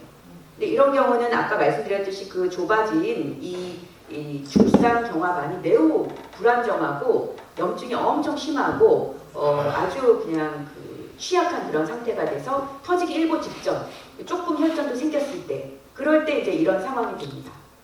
그 다음에 이제 이게 완전히 막혀버리면 아까 말씀드렸던 심근경색이 되는 거죠. 그러면 이제 약간 눈치채셨을 텐데 그러면 이런 불안정 협심증과 심근경색은 뭐가 문제다? 혈전이 문제인 거예요. 혈전. 그래서 얘네들은 거의 같은 패밀리로 봐서 우리가 그냥 급성 관성동맥 증후군 이렇게 한 패밀리로 보고 이것은 아주 응급적인 상황이고 빨리 치료를 받아야 되는 상황이고 이런 경우 저희가 이제 동맥을 부검해보거나 하면 여기 찢어진 동맥경화반과 이렇게 딱 막혀버린 혈전을 볼 수가 있죠. 근데 이제 어떤 분은 이런 분이 있어요. 저희 혈관 검사해보시고 20% 좁아졌어요. 그러면 괜찮군. 뭐 경도니까. 예. 그러다가 또 몇 년 후에 근데 하나도 관리는 안 하시고 궁금하니까 그 다음에 또 검사해보세요. 아니 이걸 왜 검사하시고 증상 생기셨어요? 궁금해서. 또한 25%, 20%. 괜찮군. 이제 그러는데 사실은 이 혈관이 20%이면 괜찮고 50%는 안 괜찮고 이런 건 아닙니다. 약간 증상을 말씀드린 거고 한 30%밖에 좁아져 있지 않아도 그 동맥경화, 죽상경화반이 너무너무 염증이 심하고 혈관이 너무 안 좋은 혈관이면 그냥 그렇게 찢어지면 그냥 거기에 다 막혀버리면 심근경색이 되는 거예요. 그래서 심근경색이 점점 아주 차곡차곡 좁아져가지고 결국 나중에 꽉 막혀서 생기는 질환이 아니기 때문에 그냥 검사만 계속 이렇게 해서 알 수 있는 건 아니고 심근경색으로 온 분도 운 나쁘게 이전에 검사한 거 없나? 이렇게 뒤져보면 몇 달 전에 검사했는데 여기 한 30%밖에 안 좁아졌는데 이런 데서 막힌 분들도 저희가 흔히 볼 수가 있습니다. 그래서 유명한 분들도 검사는 다 하셨을 것 같아요. 제 생각에. 안 하셨을 리가 없을 것 같은데 그냥 뭐 20, 30% 뭐 이러면 괜찮지 이렇게 생각하시고 가볍게 생각하시지 않았나 이런 생각도 좀 듭니다. 근데 심근경색은 아시듯이 아주 응급질환이죠. 응급실 도착하기 전에 벌써 한 20%가 그냥 우리가 심장 돌연사라고 해서 증상 나타나고 1시간 이내에 돌아가십니다. 그 병원의 치료 중에 약 한 15%가 사망을 해서 심근경색 걸리면 거의 한 달 내에 30-40% 분이 돌아가시게 돼요. 그래서 매우 좀 응급적인 질환이다 이렇게 볼 수가 있겠고 아까 말씀드렸듯이 이제 협심증의 증상은 저희가 요즘 또 그 중요한 분이 돌아가시고 난 다음에 엄청 검사가 많이 오셨어요. 특히 이제 50대부터 막 많이 오셔서 나 가슴이 아픈 것 같다 막 그러는데 어떻게 아프세요? 라고 물어보면 아니구나 이렇게 딱 알 수 있는 게 몇 가지 있거든요. 그래서 어떻게 아프세요? 콕콕 찌르고 따끔따끔 거리는데 얼마나 아프세요? 몇 초 그러다가 말고 또 아닌가? 그럼 또 몇 초 그러다 말고 어디가 그러세요? 그러면 여기 이렇게 막 이렇게 하시는 분이 있어요. 그래서 심장은 우리 내장 장기이기 때문에 이렇게 콕콕 여기가 아프다 이렇게 찝을 수는 없고 몇 초 이렇게 아프지는 못하고 너무나 좀 뭐랄까 우직한 장기라고 할까? 그래서 한번 이렇게 문제가 생기면 아까처럼 우리가 팔을 이렇게 막 조여서 피 안 통하게 막 저리고 막 안 좋다가 막 나중에 통증이 생기고 이러잖아요. 이런 것처럼 그렇게 좀 둔한 통증이 생기고 근데 상황에 따라서는 아주 심한 통증이 생길 수도 있습니다. 대개는 가슴 가운데 보통 심장이 왼쪽에 있다고 알고 계셔가지고 왼쪽이 아파야 되는 거 아니에요? 이렇게 물어보시는데 이 오목가슴에서 이 목 그 사이 여기 딱딱한 흉골이라고 딱딱한 뼈가 만져지실 거예요. 그래서 그 아래에 심장이 있고 꼭지가 딸기같이 그 뾰족한 부분 꼭지만 왼쪽으로 이렇게 틀어져 있는 거거든요. 그래서 양쪽 젖꼭지 사이, 오목가슴부터 이 목 사이, 이 흉골이 있는 데가 주로 아프고 대개는 이제 어디라고 딱 짚을 수는 없고 손바닥이나 그 반 정도의 이런 좀 넓은 부위라고 이야기를 하고 그리고 사람마다 표현하는 거는 다른데 심근경색을 이렇게 통증을 느꼈을 때는 뭔가 되게 기분 나쁘고 식은땀이 나고 이전에는 이런 거가 없었는데 그래서 참 창백해지고 약간 식은땀 나는 그런 사인이 또 하나의 좀 유용한 사인입니다. 그리고 아까 협심증의 단계에서는 쉬면 좋아지겠죠. 산소 요구량이 떨어지니까 심근의 산소 요구량이 떨어지니까. 근데 이제 보통 협심증은 한 쉬면 좋아지고 한 5분에서 10분 이내로 금방 좋아집니다. 하지만 그런 통증이 20분 이상 지속된다. 그럼 이거는 꽉 막혔다는 얘기거든요. 그러면 이제 심근경색으로 볼 수가 있고 이제 한 가지 여기서 조금 이제 조심하셔야 될 게 심장이라는 게 횡격막 위에 이렇게 얹혀져 있잖아요. 그래서 가슴이 안 아프고 막 체한 것처럼 막 체했다, 위장 증상이 있다 이렇게 느끼시는 분도 있어요. 근데 그때도 심근경색이면 한 10분, 20분 이상 계속 불편한 거고 막 식은땀이 나고 누가 꽉 이렇게 누른 것 같고 이렇죠. 근데 이제 그런 심장동 통증이 아니신 분은 밖에 나가서 좀 막 걸어다니고 그랬더니 막 속이 빵 뚫리고 시원하다, 오히려 막 좋더라 이런 경우는 오히려 심장 쪽 증상이 아닌 경우가 많습니다.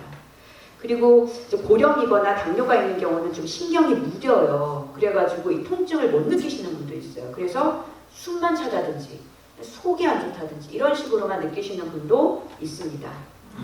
근데 이 심근경색일 때 그러면 어떻게 대처해야 되냐는 걸 제일 많이 물으세요. 근데 이런 심근경색은 가장 중요한 게 일단 의심하는 거. 의심하는 거. 그래서 이거 심근경색이 아닌가? 의심을 하면 첫 번째 취하실 조치는 전화를 거시는 겁니다. 119.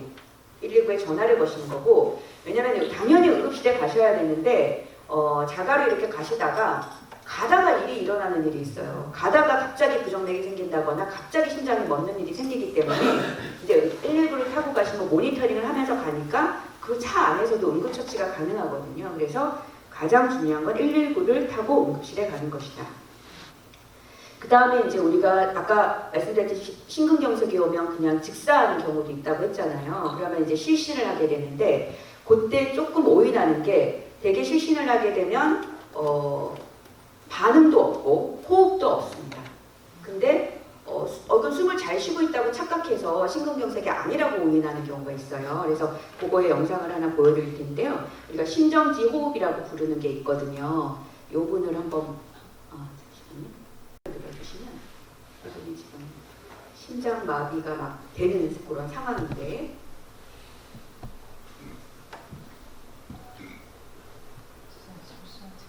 소음이 괜찮나요? 소음이 없어요. 네. 그래서 우리가 심정지 호흡이라고 해서 마치 호흡하는 것 같아서 숨을 쉬고 있나 착각하는데 그렇지 않은 죽기 직전의 호흡이 있습니다. 그래서 심근경색으로 쓰러진 분들의 거의 한 40%, 한 반 정도에서 이런 호흡을 보이거든요. 되게 힘들게 껄떡거리는 호흡이에요. 그리고 한 1분에 한 4번 정도? 이 정도밖에 안 하고 이렇게 껄떡거리는데 이거는 이제 뇌가 갑작스러운 산소 공급이 차단돼가지고 뇌가 완전 산소 부족이다라는 사인에 의해서 반사적으로 나오는 모션이고요. 전혀 그 숨은 폐로 들어가지 않습니다. 그래서 이거는 무호흡이나 마찬가지인 호흡이에요. 그래서 이런 걸 우리가 이제 심정지 호흡이라고 하고 에이모날 브리딩 이렇게 부르는데 사람이 쓰러졌는데 숨을 쉬는 것 같다. 이건 숨 쉬는 거 아니야? 이쪽이 이제 그 정상적인 호흡은 이렇게 부드럽게 쉬고 있는데 이 비교해 보시면 비정상적인 호흡은 이제 이렇게 껄떡거리는 호흡을 볼 수가 있죠. 그래서 정상호흡 그리고 비정상적인 호흡 완전히 대조가 돼. 정상호흡 부드럽게 이렇게 가슴이 올라가는 거고 여기는 껄떡껄떡거리면서 가슴은 제대로 올라가지도 않죠. 그래서 이런 사인은 어떤 사람이 쓰러졌는데 반응도 없고 이런 사인을 보는데 이건 뭐 10중 8구 심장마비입니다. 네, 다음 슬라이드 주세요. 네, 다음 슬라이드로. 네. 그 다음에 또 하나 주변에 요즘에 공공장소에 이런 AED라는 게 많이 있어요. 여기저기 보셨을 거예요. 공공장소에. 요거는 사실 이제 심장마비, 심근경색 때문에 쓰러지게 되면 완전한 이상적인 그 파르르르 떠는 그런 부정맥이 생기게 되거든요. 그게 뭐 심장이 멈추는 건데 그럴 때 한번 정기적으로 꽝 충격을 가해주면 정신을 좀 차립니다. 시간을 좀 벌 수가 있거든요. 그래서 왜 드라마 같은 데서 보면 막 팡 지지는 거 있잖아요. 그거를 자동적인 기계로 하는 게 이렇게 AED라는 거고 일단은 공공장소에 있으면 막 이런 걸 아시는 분은 막 가지고 달려올 거예요. 119가 오기 전에 응급처치하려고. 네, 첫 번째는 119 전화.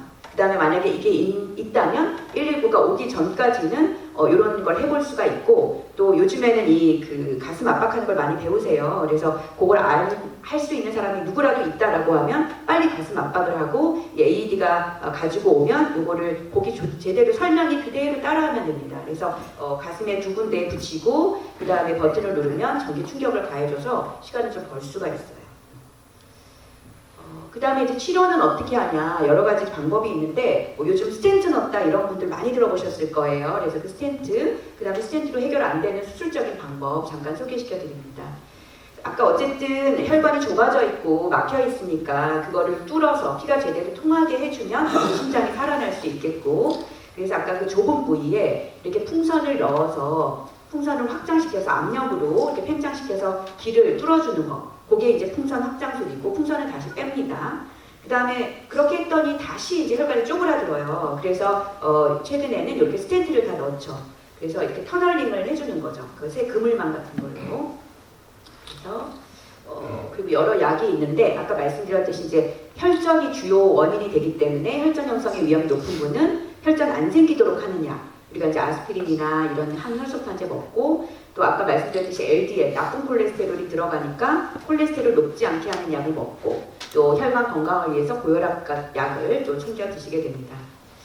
그 스텐트 넣는 걸 잠깐 보여드리면 여기 이제 우리 심장까지 모든 혈관이 다 통해 있잖아요. 그래서 이 대퇴동맥이라고 다리의 혈관 또는 이 팔에 있는 요골 동맥이라고 요 동맥을 통해서 이 심장까지 도달을 할 수가 있습니다. 그래서 여기에 유도 철선을 넣어요. 아주 가는 혈관을 넣어서 여기까지 거치를 시키고 그걸 통해서 카테터라는 걸 넣어가지고 이 심장 혈관까지 이렇게 트랙을 만들어줍니다. 그래서 이 카테터를 통해서 아까 같은 그 스텐트나 풍선 같은 거를 따라 들어가서 집어넣어서 문제가 되는 혈관까지 집어넣는 거예요. 아까 이제 CT 여러분들이 오셔서 CT 찍으면 되나요? 이제 이렇게 말씀하시는 분인데 CT는 이렇게 영상으로 좁아진 데만 확인을 하는 거고, 관상동맥 조영술이라는 거는 직접 이 혈관까지 들어가서 혈관 검사도 하고 이 혈관을 치료까지도 하는 거죠. 여기 이제 좁아져 있는 거 같은 부위가 같은 환자의 같은 부위거든요. 이렇게 좁아져 있는 게 보이게 됩니다. 그래서 이제 치료를 해보겠습니다. 그 문제가 되는 부위에 유도 철선을 넣었어요. 그런 다음에 고기 부위에 풍선이 들어간 카테터를 넣습니다. 그 다음에 풍선을 넓혀줘요. 그 풍선 겉에는 또 스텐트가 붙어 있어요. 그래서 풍선으로 이렇게 압력을 가해주면 이 스텐트가 벽에 잘 밀착이 되겠죠. 그런 다음에 풍선은 다시 쪼그라뜨립니다. 풍선은 빼내고 이 유도 철선도 다 빼내고 이 스텐트만 혈관 안에 남아있게 되는 거예요.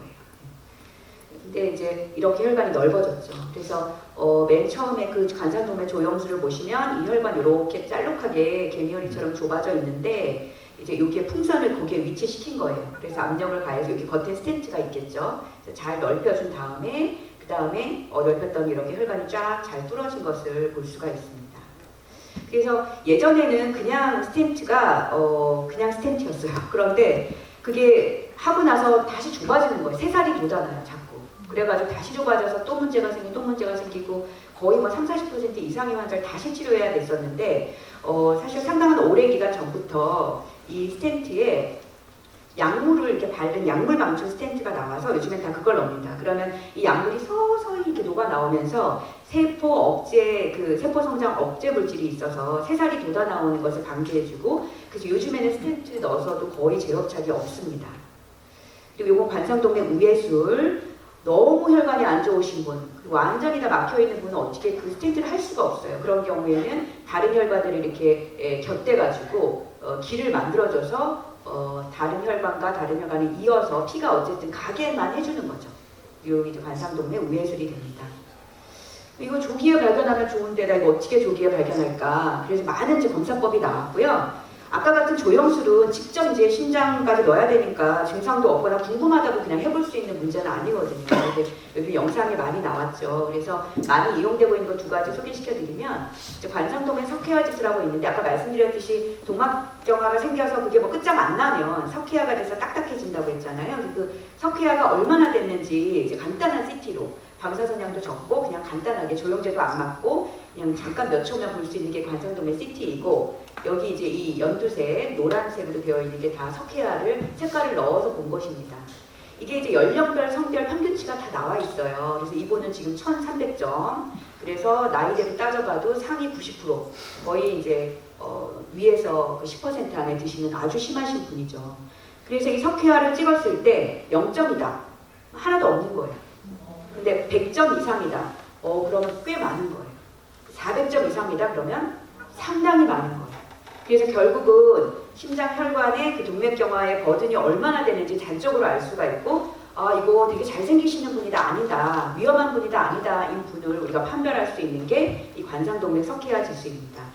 이게 너무 연구가 잘 돼 있어요. 이 석회화 지수가 많을수록 나중에 심장 때문에 심장마비 오거나 죽는 게 너무나 뚜렷이 극명하게 차이가 납니다. 그래서 우리가 이걸 보고 높으면 이제 그 심장병이 올 위험이 매우 높다, 이렇게 얘기를 하는 거죠. 그 다음에 이제 우리나라에서도 이게 잘 연구가 돼가지고, 이거는 우리 저희 센터인데 보니까 남자는 40세 이상은 거의 없어요. 거의 제로, 0점. 근데 40세부터 막 급격하게 올라갑니다. 여자는 한 50세까지는 거의 없어요. 근데 50세 이후부터 급격하게 올라가요. 그래서 저희가 우리 센터만 할 게 아니라 우리나라 전체 데이터 한번 모아보자. 그래서 한 9만 명 정도 모아봤더니 역시 동일하게 나옵니다. 남자는 40세 이하는 거의 0점, 여자는 50세 이하는 거의 0점. 그러니까 저희가 뇌호 검사 해보고 싶다고 할 때 남자 40세 이하나 여자 50세 이하는 거의 대부분 99% 0점이니까 굳이 권하진 않아요. 근데 예를 들면 너무나 가족력이 심하신 분이 있어요. 그런 분은 그런 패밀리가 있거든요. 그런 분은 한번 해보라고 해줘. 근데 40대인데 막 100점이야. 그럼 그분은 너무 위험이 높은 분이죠. 거꾸로 얘기하면. 그래서 그렇게 이제 우리가 볼 수가 있습니다. 그래서 이제 이런 걸 이용해서 요즘 그런 게 좀 유행해요. 내 혈관 나이가 몇 점이냐, 내 건강 나이가 몇 점이냐, 내 심장 나이가 몇 점이냐, 이런 거를 다 볼 수가 있는데 그런 이런 그 식들이 다 나와 있어요. 그래서 예를 들면 53세 남자다. 여기 이제 우리나라가 없어서 우리 동양인으로 그냥 차이니즈로 넣고, 당뇨는 없고, 담배를 펴요. 가족력은 없고, 콜레스테롤 이런 거는 그냥 일반적인 수치 정도. 고혈압은 약 먹는데 혈압 조절은 잘 돼요. 그러면 이 10을 딱딱딱딱 넣어보면 이 사람 현재 나이는 53세인데 혈압약도 먹고 있고 담배도 펴요. 이 사람의 혈관 나이는 68세 정도다, 이렇게 나와요. 근데 이 사람이 석회화 점수를 구해봤더니 100점이에요. 상당히 높아요. 이 100점을 딱 넣는 순간 이 사람의 혈관 나이는 80세로 올라요. 그러니까 당신은 생물학적인 그냥 나이는 53세지만 이런 여러 건강에 의한 혈관 나이는 80세의 혈관과 비슷하다, 이렇게 얘기를 할 수가 있는 거죠. 왜냐하면 53세는 거의 60%가 하나도 없거든요. 0점이에요. 근데 100점이라는 거 엄청 높은 거고, 이 100점이 어느 정도나 되는 수치냐면 80세의 평균이에요. 그래서 그렇게 얘기를 하는 거죠. 근데 이 사람이 만약에 0점이에요. 0점. 석회화 검수 해봤는데 점수가 제로예요. 그러면 당신의 원래 나이는 53세이고 그대로 53세 정도 되네요. 왜냐면 이 53세 정도 되는 나이는 반 정도에서 0점이니까 거의 평균 정도 들어요. 이렇게 얘기를 해줄 수가 있는 거거든요. 그 다음에 이제 요즘 많이 하시는 게 관상동맥 CT예요. 요거는 이제 석회화랑 어떻게 다르냐면 진짜로 층층이나 혈관 하나하나를 다 봅니다. 그래서 요건 정상입니다. 정상, 이렇게 제가 정상을 보면 어떤 느낌이 딱 드냐면 비 오는 날 이렇게 지렁이가 비를 맞아가지고 탱탱하고 미끈하게 이렇게 지나가는 거 딱 보면 관상동맥을 보는 것 같다, 이런 느낌이 딱 들어요. 그렇게 탱탱하고 막 윤기가 나고 이렇게 쫙 뻗어나갑니다. 근데 이분 보게 되면 여기 보시면 여기가 뭔가 이렇게 폭 패여 있고 상당히 좀 안 좋아 보이죠. 근데 이분은 관상동맥 석회화 지수가 0점이었어요. 왜냐면 아직 석회화가 안 됐어요. 그렇게 딱딱해지지 않은 거예요. 근데 엄청 심한 협착이고 이것 때문에 협심증도 있었어요. 그래서 관상동맥 석회화는 초기에 이런 병변은 놓칠 수가 있어요. 이 사람 괜찮겠다고 했겠죠, 아까 같았으면. 그래서 석회화 지수가 0점이라고 관상동맥 죽상 경화증이 없다라고 얘기할 수는 없어요. 위험도가 낮다라고 얘기하는 거죠. 그래서 요즘에는 내가 왜 투지폰 쓰냐, 요즘 그 스마트폰 시대인데 스마트폰으로 검사하겠다, 이런 스마트폰 쓰겠다, 이런 거 똑같은 걸로 CT를 해달라는 분들이 많이 있어요. 근데 CT가 아까 석회화에 비해서는 방사선량도 많고 주사로 조영제라는 거 꼭 맞아야지만 보입니다. 근데 조영제 부작용이 조금 있거든요. 그래서 이제 선별해서 하게 되죠. 이분 같은 경우는 이게 이제 돌려서 3D도 다 보기 때문에 최종적으로는 이게 한 40% 정도 협착으로 나왔어요. 근데 이분은 40%라 그러니까 전혀 이제 40%, 30, 40% 이렇게 나왔어요. 30, 40% 괜찮은 거네. 이렇게 생각을 한 거예요. 근데 제가 이분의 사진을 딱 봤을 때는 완전 화들딱 놀라는 거죠. 왜냐면 여기는 아까 관상동맥이 갈라지는, 왼쪽이 두 갈래로 이제 갈라진다고 하는 거기 초기 부위예요. 여기 막히면 그냥 두 개 다 막히는 거예요.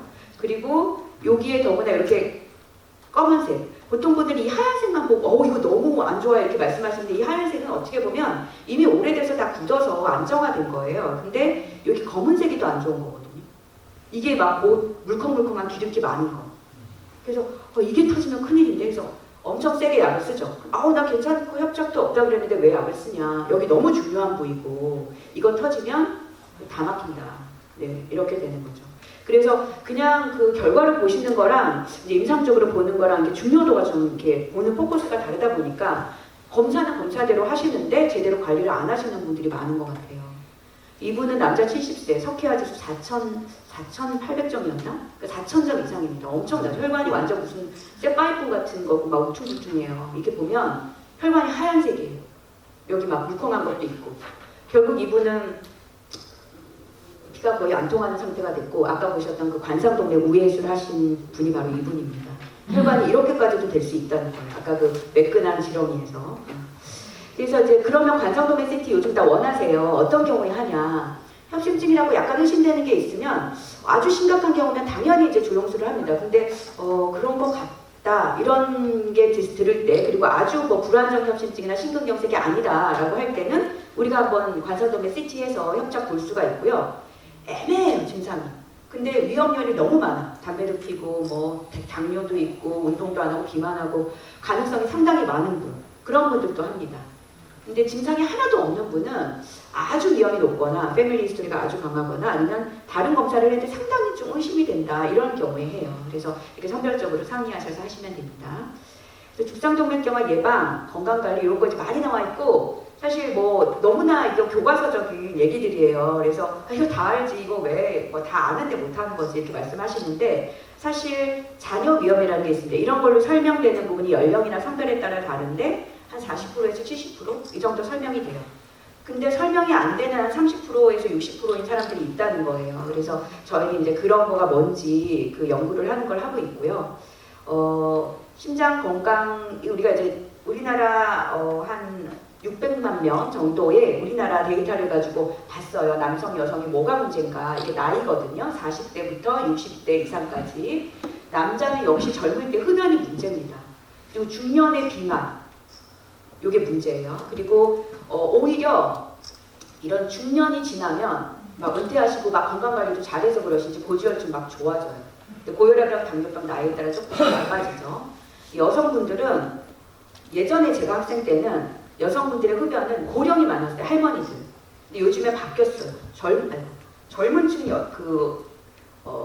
젊은 층에 담배 피는 게 늘고 있습니다. 여성분들. 그리고 여성분들이 문제는 나이 들수록 그 폐경기 지나서 비만과 운동 부족 완전 심해지고, 그거에 따라서 고지혈증, 고혈압, 당뇨병 모두 다 이제 50대부터 쭉쭉쭉 나빠진다는 거. 그래서 여성분들이 오히려 고령될수록 검사를 잘 받으셔야 됩니다. 그래서 이제 심혈관 질환 어떻게 예방하냐, 너무나 교과서적인 얘기가 있는데요. 다 아시는 얘기니까 넘어가고, 이제 한 가지 말씀드리면 요즘 담배, 젊은 층들이 담배가 너무 많이 늘었어요. 왜냐면 좋은 게 너무 많이 나와서. 전자담배라고 하는 이제 관련형 전자담배, 그다음에 X당형 전자담배. 그래서 학생들 너무 많이, 중학생부터 너무 많이 피고 아직 장기적인 효과를 모르기 때문에 저희 다 금연해야 된다고 하고 있고요. 저희가 이거 꼭 보여드리는데, 금연하게 되면 2주에서 3개월째 벌써 혈액순환이 좋아집니다. 그리고 1년 되면 그 심장병 걸릴 확률이 반으로 줄어요.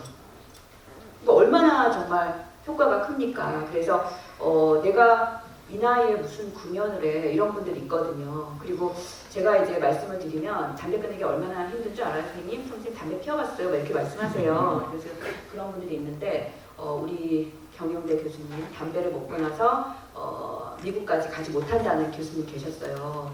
끊었습니다. 끊을 수 있더라고요. 그래서 요거 정말 담배 효과가 정말 좋다. 끊으면 1년 만에 반이 된다. 그런 정도의 치료가 어디 있습니까?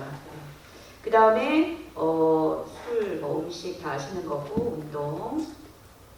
그다음에 이제 이런 혈압, 혈당, 콜레스테롤 잘 관리하자는 게 있는데 사실 요즘 세상이 너무 좋아져가지고 예전에 가이드라인 모두에게 똑같은 가이드라인을 적용했어요. 혈압이 높아요? 그럼 다 몇 이하. 콜레스테롤이 높아요? 다 몇 이하. 근데 요즘에 그런 가이드라인은 없습니다. 그래서 각각의 개별적인 위험들을 평가해서 똑같이 콜레스테롤이 높아도 어떤 분은 괜찮아요. 내년에 오세요. 그러고요. 그것보다 낮은 콜레스테롤을 가지고 있는 분한테는 큰일 났어요. 당장 약을 먹으세요. 이렇게 얘기를 해요. 왜냐하면 그분이 가진 위험이 다르기 때문에 다 개별화해서 적용하고 있고 어떤 분 콜레스테롤 검사했는데 나쁜 콜레스테롤이 130이에요. 근데 혈관이 이래요. 당장 드셔야죠. 근데 어떤 분 콜레스테롤이 160인데 검사했는데 석회화 지수도 0점이고 관상도면 CT 깨끗하다. 내년에 오세요. 잘 관리하시고 이렇게 하죠. 그래서 이렇게 그 보다 정확한 검사를 통해서 위험도를 평가해서 치료를 삼고 있고요. 요즘에 이제 아까 그 AI 시대라고 말씀하셨는데 이 의학에서도 여러 웨어러블 그리고 디지털 기기들이 많이 나와가지고 혁명적인 시대를 맞이하고 있습니다. 예전에 우리 혈압은 24시간 혈압을 잘 관리하는 게 중요한데 사실 저도 이제 환자들이 외래에 오셔가지고 오늘 혈압 몇입니다 그러면 사실 저 이 혈압 아니에요 막 이래요. 내가 이 혈압이 왜 이렇게 나왔지? 막 그러면서 그래요? 그러면 저도 이제 고민스럽죠. 여기서 다시 재볼까요? 몇 개월에 한 번 와서 보는 혈압을 가지고 약을 올리고 내리고 할 수가 없거든요. 그래서 가정 혈압이 중요한데 집에서 잘 적어 오시거든요. 근데 집에서 적어 올 때도 확인할 수 없는 혈압이 있어요. 잘 때 혈압. 근데 잘 때 혈압이 중요해요. 잘 때 혈압이 안 떨어지거나 올라가는 분은 심장병 위험이 훨씬 높은데 그런 분이 상당히 많습니다. 그래서 24시간 혈압을 저희가 측정하는데 옛날엔 이런 기계를 측정했어요. 무거운 막 이런 뭐 무슨 워키토키 같은 거 이렇게 달고 여기에 감고서 막 15분마다 얘가 압박해요. 그러니까 직장에 나갈 수도 없죠. 뭐 중요한 회의, 회장님 이거 다시 해야 저 뭐 안 돼요. 골프 치러 가야 돼요. 뭐 이거 회의해야 돼요. 그래서 결국 못했는데 요즘에는 이런 반지형 뭐 갤럭시링하고 비슷하게 생겼는데 의료기기로 정확도가 검증된 거고요. 이런 반지 하루 동안 끼고 있으면 24시간 혈압이 다 분석돼서 나오는 시대가 됐고요. 이제 부정맥 많이 걱정하시는데 이제 그 병원에서 딱 찍는 거 10초 찍는 거거든요. 근데 10초로 어떻게 나의 그 심장 그 리듬을 알 수가 있겠어요. 그래서 10초면 그 한 10개 박동이 나오죠. 근데 우리 하루에 심장이 한 10만 번 뛰거든요. 그걸로 알 수가 없어요. 그래서 활동 심전도라고 해서 이런 홀터기기 하루짜리, 이틀짜리가 나왔는데 마찬가지로 엄청 무겁고 땀도 나고 떨어지고 막 난리도 아닙니다. 근데 요즘에 이렇게 간단하게 몸에 패치형으로 붙이는 거나 자가 측정기도 나와서 부정맥 진단을 아주 많이 올라갔고 또 그래서 심장 질환 예방이 잘 되고 있습니다. 당뇨 있으신 분들은 많이 알고 있으실 텐데요. 또 서울대 교수님들 엄청 많이 하셨더라고요. 공대인가? 어디서 무슨 연구해가지고 다 달고 오시더라고요. 그래서 연속 혈당 모니터링이라고 당뇨 있으신 분들 아침에 한 번, 식후에 한 번, 그리고 병원 가서 한 번 피 뽑고 이걸로 볼 수가 없는 게 계속 변하잖아요. 내가 뭐 먹었을 때 올라가는지, 운동했을 때 얼마나 떨어지는지.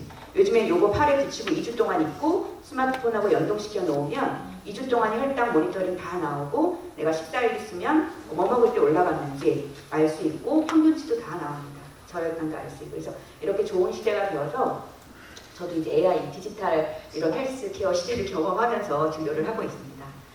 그리고 가장 중요한 건 아까 119 기억하시고 한 가지 안타까운 건 뇌졸중도 진짜 많잖아요. 근데 뇌졸중이 이제 문제가 국소적으로 뭔가 문제가 생기는 건데 대부분 늦게 오시는 분은 왜 이렇게 늦게 오셨어요? 그러면 기력이 없어서 그런 줄 알았다 이러시거든요. 그게 참 안타깝고 그래서 사실 양쪽이 다 오는 경우는 거의 없거든요. 그래서 뭔가 좀 이상하다라고 할 때 우리가 흔히 알아보는 게 그냥 간단히 쉽게 해보는 게 손 뻗어서 이렇게 있는데 한 손이 자꾸만 내려간다. 그러면 이제 한쪽 악수해보고 이러는 것도 하는데 또 좀 힘이 약하셔가지고 또 차이가 안 나는 분도 있어요. 근데 이렇게 하고 있으면 한 손이 쭉 내려가거든요. 근력이 떨어져서. 그리고 다리가 문제가 되면 이제 한 발로 이렇게 서 계시라고 했는데 이제 연세에 있어서 힘들다. 그럼 의자 앞에 잡고 한 발씩 이렇게 서보라고 하면 이제 한쪽 발이 힘 빠진 것도 알 수가 있거든요. 그래서 기력이 없어서 그런 게 아니다. 문제가 있어서 그런 거다라는 걸 인지하는 게 중요하다는 거. 그리고 119 잘 부르셔가지고 빨리 응급실로 가야 한다는 거. 그래서 이렇게 개별화돼서 위험도 평가해서 거기에 맞춰서 질환을 관리하는 어떻게 한 환자 개인의 리스크를 평가하는 쪽으로 가고 있고 보다 이제 환자와 의사의 커뮤니케이션이 강해졌죠. 이런 여러 웨어러블 디바이스를 통해서 그런 시대에 우리가 이제 이런 만성 질환 관리를 좀 더 환자와 서로 교감을 하면서 상의를 하면서 진행할 수 있는 이런 시대가 되었습니다. 네, 감사합니다. 네, 최 교수님 좋은 말씀 감사합니다. 아마 질문들이 많으실 것 같은데요. 질문해 저- 주시면 네. 꼭 그거 아니면 여러 가지 신청사항. 네, 마이크 부탁드리겠습니다. 그 관상동물 무해 수술을 한 다음에 그게 라이프 남아있는 라이프는 수술할 당시에 나이하고 관계가 있습니까? 사실은 이제 예상하셨겠지만 이게 다 연세가 드셔서 생기는 병들이어서 요즘에는 80세에도 합니다. 이 관상동맥 우레스를. 근데 이제 그 혈관을 인조혈관이 아니라 되게 이 심장 옆에 흉곽 내에 있는 좀 약간 별로 중요하지 않는 혈관을 이어서 하고요. 부족할 땐 또 다리 쪽에 있는 혈관을 떼서 합니다. 본인의 혈관을요. 근데 그거를 할 수 있냐 없냐를 보기 위해서 그 수술을 하기 전에 본인의 혈관 상태가 어떤지 다 검사를 하고 하죠. 그래서 그 혈관이 크게 문제 없으면 되게 이렇게 Y자 또는 여러 군데를 이어가지고 하시고 되게 뭐 유지력이 아주 좋습니다. 요즘 그 수술 기술이 많이 발달해가지고 그걸 가지고 그냥 계속 평생 사십니다. 네. 먼저 첫 번째 질문은 서울대 강남센터 가면 선생님 만날 수 있는지. 오픈할 때부터 있었고 지금도 계속 있습니다. 네, 앞으로도 네, 있을 알겠습니다. 그 신장 저 주머니가 한번 말씀하시던데요. 우리가 기름진 음식을 한 끼만 잘못 먹어도 그게 이렇게 핏들이 생겨가지고 딱 멎을 수 있다. 신장이 바깥에 축상되어 있습니까? 그럴 수 있는지 궁금하고요. 그 다음은 술 먹는 게 신장에 한 잔이라도 해롭다 이런 말이 있던데 어떤지 궁금합니다. 사실 음식을 많이 궁금해하시죠. 콜레스테롤 높은 분은 나 콜레스테롤 그러면 안 먹어야 되는 거냐 이렇게 말씀하시기도 하고 뭘 조심해야 되냐 말씀하시는데 사실 아까 그 주범이 이제 콜레스테롤이라고 했잖아요. 근데 그 콜레스테롤은 우리가 그렇게 많이 먹지는 않아요. 그 양 자체가. 예를 들면 하루에 지방을 50g 먹는다. 그럼 콜레스테롤 한 300mg 이 정도 먹거든요. 근데 콜레스테롤은 우리 몸에서 먹어서 이제 재료로 사용하는 게 있고 안 먹어도 그러니까 콜레스테롤을 안 먹어도 우리가 먹는 다른 지방, 탄수화물, 단백질 이런 거에 그 소화되는 과정의 격까지도 다른 사이클을 돌면서 콜레스테롤을 몸에서 만듭니다. 각세포에서도 만들고 간에서도 만들고. 그래서 사실 내 몸의 콜레스테롤은 거의 한 70%는 타고난다고 보면 돼요. 그러니까 나는 이 콜레스테롤이 좀 많이 잘 만드는 공장이 좀 어떻게 공장 효율이 좋다 그래야 되나? 잘 만드는 체질로 태어난 사람이 있고 콜레스테롤을 잘 안 만들게 태어난 사람이 있고요. 아주 극단적으로 유전적인 질환으로 콜레스테롤을 너무 잘 만들거나 대사가 안 돼가지고 유전적으로 너무 콜레스테롤이 높은 사람도 있어요. 그래서 우리가 이제 콜레스테롤 조절해야 돼요. 그러면 많은 선생님들이 저 아무리 식사 조절해도 잘 안 내려가요 이런 분 있거든요. 약 드세요 이렇게 말씀하시거든요. 그래서 이거는 왜냐면 우리 몸의 콜레스테롤은 먹는 게 한 20, 30%, 만드는 게 60%가 결정하다 보니까 체질적으로 안 되시는 분이 있는 거고 너무나 다행히 한 50년 전쯤에 이 콜레스테롤 합성을 억제하는 약이 만들어졌고 한 40년 전부터는 활발하게 쓰였고 그래서 상당히 오랜 기간 동안 안전성 있게 잘 유지된 약이니까 그 약으로 조절하시라는 거예요. 그래서 근데 콜레스테롤을 너무 많이 먹으면 또 올라갑니다. 너무 많이 먹으면 어떤 분이 있었냐면 제 환자 중에 그 양계장 무슨 사업하시는 분이 있어가지고 콜레스테롤이 알이나 내장, 간 이런 데 많거든요. 그래서 계란을 매일 막 한 5개에서 10개씩 드신 거예요. 이게 좀 약간 처리하고 이렇게 남고 이런 거 아까우니까. 그래가지고 그렇게 1년을 드셨더니 1년 만에 콜레스테롤, LDL 콜레스테롤 2배가 되더라고요. 그런데 그런 극단적인 경우는 있지만 조금 어렵고 오히려 이제 지방을 많이 먹으면 여러 대사 과정으로 인해서 그게 또 콜레스테롤 대사로 만들어지는 경로로 들어가거든요. 그래서 지방을 좀 적게 먹어라 이렇게 말씀드려서 그래서 이제 너무 고지방 먹지 말라 말씀드리는 거고 또 그랬더니 또 막 고기를 안 드세요. 그래가지고 근데 고기를 또 드셔야 되거든요. 약간 연세 있으신 분들 단백질 드셔야 되는 건데 약간 좀 싼 고기가 영양이 좋습니다. 돼지고기 삼겹살, 목살보다는 저는 주로 이제 가정의 경제와 건강을 위해서 앞다리살, 뒷다리살 이런 거 주로 많이 이용하고요. 소고기보다는 돼지고기, 돼지고기보다는 닭고기가 건강에도 좋고 가정의 경제에도 좋습니다. 네. 네. 아침에 자고 일어나서는 바로 혈압이 한 95에 뭐 44 이렇게 되는데 한 운동을 30분 하고 나면은 이제 100에 이제 한 60, 50 이렇게 되거든요. 그러니까 아침 자고 일어나서 왜 혈압이 그렇게 낮은지 모르겠어요. 원래 혈압이 높지 않으신 분인 것 같아요. 약을 드시는 건 아니죠? 예, 약 먹고요. 예. 약을 드시고 예. 저희가 사실 혈압이 진료실에서 140에 90 이상이면 고혈압이라고 해서 약을 드리는데 약을 그럼 먹고 내가 어느 정도 혈압을 조절해야 되는가 궁금해하세요. 근데 적절한 혈압은 위의 혈압 기준으로 한 120에서 129 안정시에 내가 집에서 쟀을 때 120에서 129 사이 정도 나오면 좋다 이렇게 보고요. 너무 그 이하도 사실 아주 나쁜 건 아닌데 혈압이 좀 낮으면 기력이 많이 떨어지고 또 이제 기립성 저혈압이라고 그래서 앉았다 일어나거나 너무 이제 더운 땡볕 탈수되고 이럴 때는 이렇게 일어나시다가 이렇게 핑 돌면서 진짜 쓰러지셔가지고 막 머리 깨지고 이래서 오시는 분들도 많이 있어요. 그래서 적절하게 한 120에서 129 정도를 하면 좋을 것 같고 지금 위의 혈압이 90, 뭐 100 이 정도면 약 드시는 게 조금 과할 수 있어서 약 용량을 조금 조절하시는 게 좋을 것 같고 특히 그 남성 어르신분들 중에는 전립선 비대약을 쓰는 경우가 있는데 그 약이 좀 혈압을 떨어뜨리는 약이 있어요. 그래가지고 옛날 혈압약 먹었을 때 괜찮았는데 이제 전립선 치료하면서 혈압이 많이 떨어지시는 분들도 있거든요.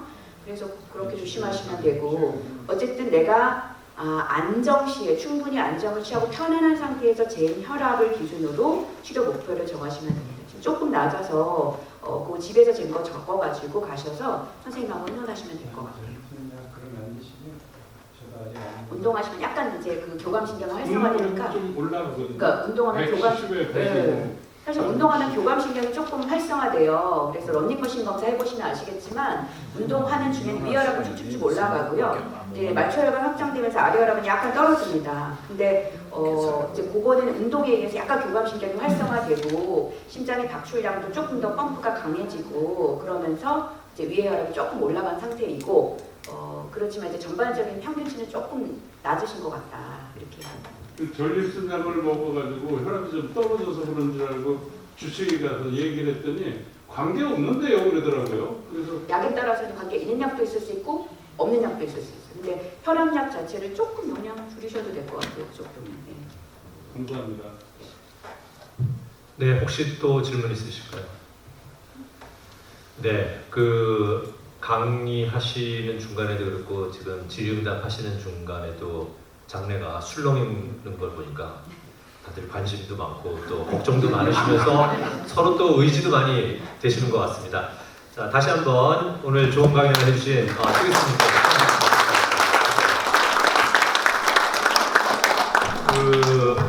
요즘 이제 21세기를 살아가는 현대인들의 생물학적 또 사회학적 나이는 0.8을 곱하라고 하더라고요. 어디 광고도 있습니다. 제가 지하철역에서 한번 봤는데요. 제가 그걸 보고 0.8을 곱하니까 40대 중반이다 이러고 되게 좋아했거든요. 우리 저 강장님은 60대, 50대이십니다. 그 기준으로 하면. 이사장님도 50대 후반이시고요. 근데 오늘 말씀을 들으니까 혈관 나이를 생각하면 1.2를 곱해야 돼서 갑자기 제가 60대 중반이 된 것 같은 기분이 들어서 좀 마음이 무겁습니다. 우리 표현 중에 가슴이 새카맣게 탔다, 마음이 수덩이다, 가슴이 미어 터진다, 가슴이 내려앉았다, 가슴이 문드러진다 이런 표현이 있는데 이게 다 원인이 혈전 때문이었습니다. 네, 다행히 요즘은 기계가 좋아져서 조기 진단이 가능하니까 적극 활용하셔야 되겠고요. 앞서 강 원장님께서 대한민국의 제조업을 살리시기로 했으니 저희는 앞으로 20년을 더 보시려면 각자의 혈전 관리, 혈관 관리를 잘 하셔야 되겠습니다. 오늘 주신 말씀을 잘 새겨듣고 또 제 스스로도 그렇고 주위 사람들에게 이 복음을 전파하도록 하겠습니다. 감사합니다. 네, 감사합니다. 그러면 마지막으로 우리 강태진 회장님의 50대이십니다. 강태진 회장님의 마무리 말씀을 듣고 오늘 공부 모임을 마치도록 하겠습니다. 네. 너무 숙연하게 강의를 들으시는 것 같아서. 근데 저희들 전부 그저 100세 인생이라고 그랬는데요. 100세가 아니라고요. 저를 기준으로 나이 드신 분은 110세, 저보다 한 살이라도 적은 양반들은 120세라고 합니다. 그러니까 절대로 인생 설계를 100세로 하지 마시고 사셔야 되고, 우리 나경찬 교수라고 스위덴 교수신데 2000년도에 벤처를 차렸어요. 그래서 엔젤 줄기세포로 상당히 연구를 잘 하셔가지고 상당히 학술적 목적이 좋아서 서울대학교에 계셨으면 진짜 노벨상 수상자 후보까지도 올라가셨었는데, 진짜 노벨상을 대한민국에서 최초로 탈 수도 있는 그런 좋은 연구를 만드셨는데, 이 벤처를 차리셔가지고 부자가 되시겠다고 또 부자가 되셨어요. 바이오스타 하는데, 우리 나 교수님을 도와서 벤처 하는 우리 대표님이 남종의 대표님인데, 책을 겨우 20권을 가져오셨어요. 한 50권을 가져가셨어요. 5, 60권 가져가셨어야 했는데, 다음에 오실 때 더 좀 가져오시고, 잠깐 좀 소개 좀 해주세요. 나오셔서.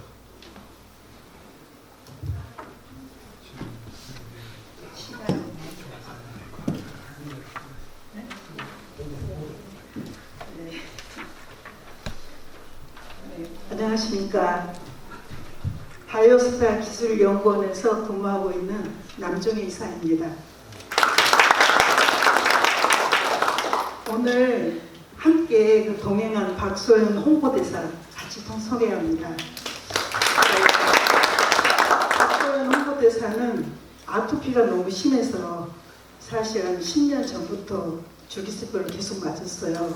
그리 맞다 보니까 지금 나이를 좀 알려주시면 좋겠는데 얼마 정도 나이인 것 같아요? 29. 네, 지금 46세입니다. 줄기세포를 계속 맞다 보니까 아토피 때문에 맞다 보니까 동안이 됐어요. 그래서 여기서 이제 너무 줄기세포 매니아가 돼서 여기서 홍보대사 일을 하고 있습니다. 네. 오늘 강태진 교수님께서 엔젤 줄기세포에 대해서 설명할 기회를 주셔서 정말 감사드립니다. 요즘 장수시대라고 하는데 건강에 관심이 많으시더라고요. 저 역시 남편 건강 때문에 2009년도부터 줄기세포를 체험하면서 남편도 건강해지고 저도 건강해져서 사실은 고객에서 지금 그 생명 살리는 사명감으로 일을 하게 되었어요. 17년 동안 제가 일을 하면서 많은 보람을 느끼고 있습니다. 저희 회사 창립자이신 나정찬 박사님께서 네 번째 이 아무도 아프지 않는 세상이라는 책을 또 출판하셨어요. 그래서 오늘 줄기세포에 관심이 많으시고 꼭 읽으실 분들에게만 드리려고 책을 20권을 가져왔는데 하나 들었어요. 다 가져가셨어요. 그래서 꼭 잘 보시고요. 앞으로 내가 어떻게 건강하게 노후를 잘 살면서 행복하게 살다가 마감할까 이런 생각을 하시면은 이 책을 좀 잘 보셨으면 좋겠습니다. 현재 저희 회사 기술력은 전 세계에서 인정받고 있으며 특히 미국 FDA에 무릎 퇴행성 관절염, 알츠하이머 치매, 코로나로 인한 폐질환 합병증의 승인을 받고 진행 중에 있습니다. 이번 FDA에서 알메트와 BTD라는 혁신적 치료제 그 지정을 받게 되어서 저희 회사로서는 엄청난 업적을 이루었습니다. 정말 너무 기쁜 일이고 실감은 잘 안 나겠지만 굉장히 혁신적인 일을 했습니다. 미국 FDA가 한국에서 진행된 3상 임상시험 결과를 최종 임상시험으로 공식 인정을 받아 곧 치료제가 그 허가제로 나올 예정입니다. 그래서 이 기쁜 소식을 가지고 아까 저 교수님도 그 현대 자동차 얘기도 많이 하시고 간세에 대한 얘기도 많이 하셨는데 작년에 우리 줄기세포로 일본을 가서 많이 맞는 바람에 10,000불 탑을 받았어요. 너무 아이러니한 일이죠.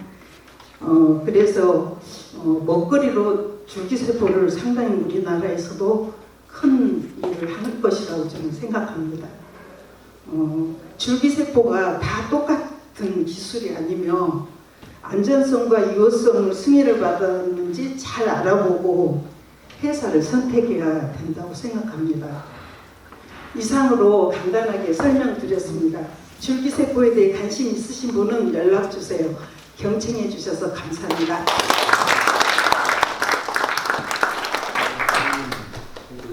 줄기세포 치료가 지금 국내에서 하고 있어요? 저희가 그동안에는 식약처에서 어떤 치료제가 하나 나와야 되기 때문에 저희들이 2007년도부터 지금 무릎 폐행성에 관한 거를 3상을 다 승인받고 2년 동안 기다리고 있는데 아직 승인을 못 받았어요. 그래서 그게 곧 나올 거라고 생각을 하지만 지금 미국에서도 FDA에서 오히려 우리 식약처보다 더 인정을 해서 지금 3상 진행을 하고 이번에 알메타하고 BTD를 받았습니다. 그래서 곧 치료제 나올 예정이고 우리가 너무 일본으로 많이 나가기 때문에 국회에서 21년도에 통과를 하나 했어요. 그래서 지금 22년 올해 25년 2월부터 지금 이제 시작을 했어요. 보건복지부에서. 근데 인재 허허벌판이에요. 아무것도 할 수가 없습니다.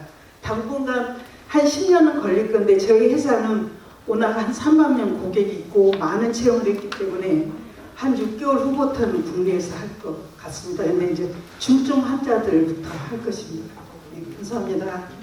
네, 감사합니다. 저희 나라는 뭔가 외화를 우리 먹거리를 외국 밖에 나가서 벌어와야 되는 나라인데 저희가 이제 제조업가 가장 정말 이 모든 걸 안을 들여다보면은 제조업이다. 아까 마가 뭐 이런 얘기들을 했는데 트럼프는 캐치프라이즈, 가스프레이즈, 메이크 아메리카 매니팩처링 파워하우스, 미국을 제조업 강국으로 다시 만들겠다. 그게 2차 대전 끝나고 1950년대 미국의 제조업 비중은 GDP의 35%까지 제조업 비중이 있어요. 대한민국은 지금 한 28%, 9% 되고 있습니다. 근데 지금 미국은 그 10%대로 내려왔거든요. 다 금융화로 갔어요. 여러분들 옛날에 어렸을 때 집에 제니스 라디오, 저희 집에 제니스 라디오가 있었어요. 국민학교 때. 그러면 그거 막 틀어놓으면 애들 막 와서 듣고 제니스 라디오 시골에서 가지고 있으면 부잣집이었어요. 그런 시대에 저희가 살았거든요. 근데 제니스가 지금 다 없어졌잖아요. 그 좋은 세계적인 전자회사가 금융만 남았어요. 금융만. 그 돈 버는 거 아니고 다 금융으로 가가지고. 미국의 제조업이 너무 금융화로 갔다. 이게 트럼프의 진단입니다. 그래서 미국을 다시 제조업 강국을 만들어서 하겠다. 그 제조업에는 식품이 들어있습니다. 제가 장장관이 농수산식품 특별위원회 대통령 직속위원장으로 가셔서 첫 번째 할 것이 식품 1,000억 불 수출하자. 그리고 모두 여러분 만들고 계십니다. 그래 지금 왜 그런가 하면요. 식품은 우리가 벵글라데시 음식 사다 먹겠어요? 아무리 좋은 통조림이 있어도 안 먹지요. 선진국 거만 먹어요. 네덜란드는 우리 한 인구가 3천만이죠. 3천만밖에 되지 않는데 3천억 불. 1,700만이에요. 거꾸로 알아요. 1,700만이 3천억 수출하죠. 얼마예요? 수출 1,400억 달러. 1,700만이 1,400억. 수출 상위국이에요. 우리 많이 국가가 올라갔잖아요. 대한민국이. 국가가 올라가면 우리 식품도 이제 세계에 어디 가나 먹히는 거죠. 1,000억 불 수출을 약속을 하셨습니다. 그 다음에 보니까 바이오예요. 바이오가 앞으로 우리 이제 하나 우리가 그 약점은 자꾸 병 아픈 사람들이 싱가포르로 많이 가는데요. 왜 그런가 하면 길거리에서 택시 운전사하고 영어가 통해야 이제 되는 그런 사회가 돼야 되는데 그래야 이제 세계에서 몰려드는데 아직 우리가 그 수준이 아니고 그런 나라는 아시아에서는 싱가포르밖에 없더라고요. 그래서 홍콩에서 나온 모든 그 다국적 기업들의 그 본사를 옮기면서 홍콩으로 많이 가세요. 한국으로 서울로 왔으면 참 좋았는데 근데 이제 실질적으로 바이오가 무궁무진하게 시장인데 과연 이제 얼마나 우리가 먹을지 우리 지난 20년간 대한민국의 가장 좋은 인재가 다 우리 최 교수님 같은 분들이 다 최고 인재들이 전부 그냥 의과대학으로 몰려갔거든요. 그렇게 몰려갔으면 이제 어떻게 해야 되겠어요? 최고 인재들이 대한민국을 먹여 살리는 뭔가를 큰 일을 해야 되잖아요. 그래서 정말 우리 바이오가 굉장히 큰 게 있고 실질적으로 또 많은 게 기대가 되고 있어요. 여러분들 우리 벤처회사도 그렇고 그래서 하여튼 여러분들 앞으로 많은 관심 가지고 저희가 또 좋은 기대도 하셔도 될 것 같습니다. 오늘 이렇게 또 우리 최수연 교수님 또 굉장히 빠르게 그 부탁을 드렸는데도 이렇게 금방 승낙해주고 오셔서 감사드리고 오늘 좋은 강의 해주신 최수연 교수님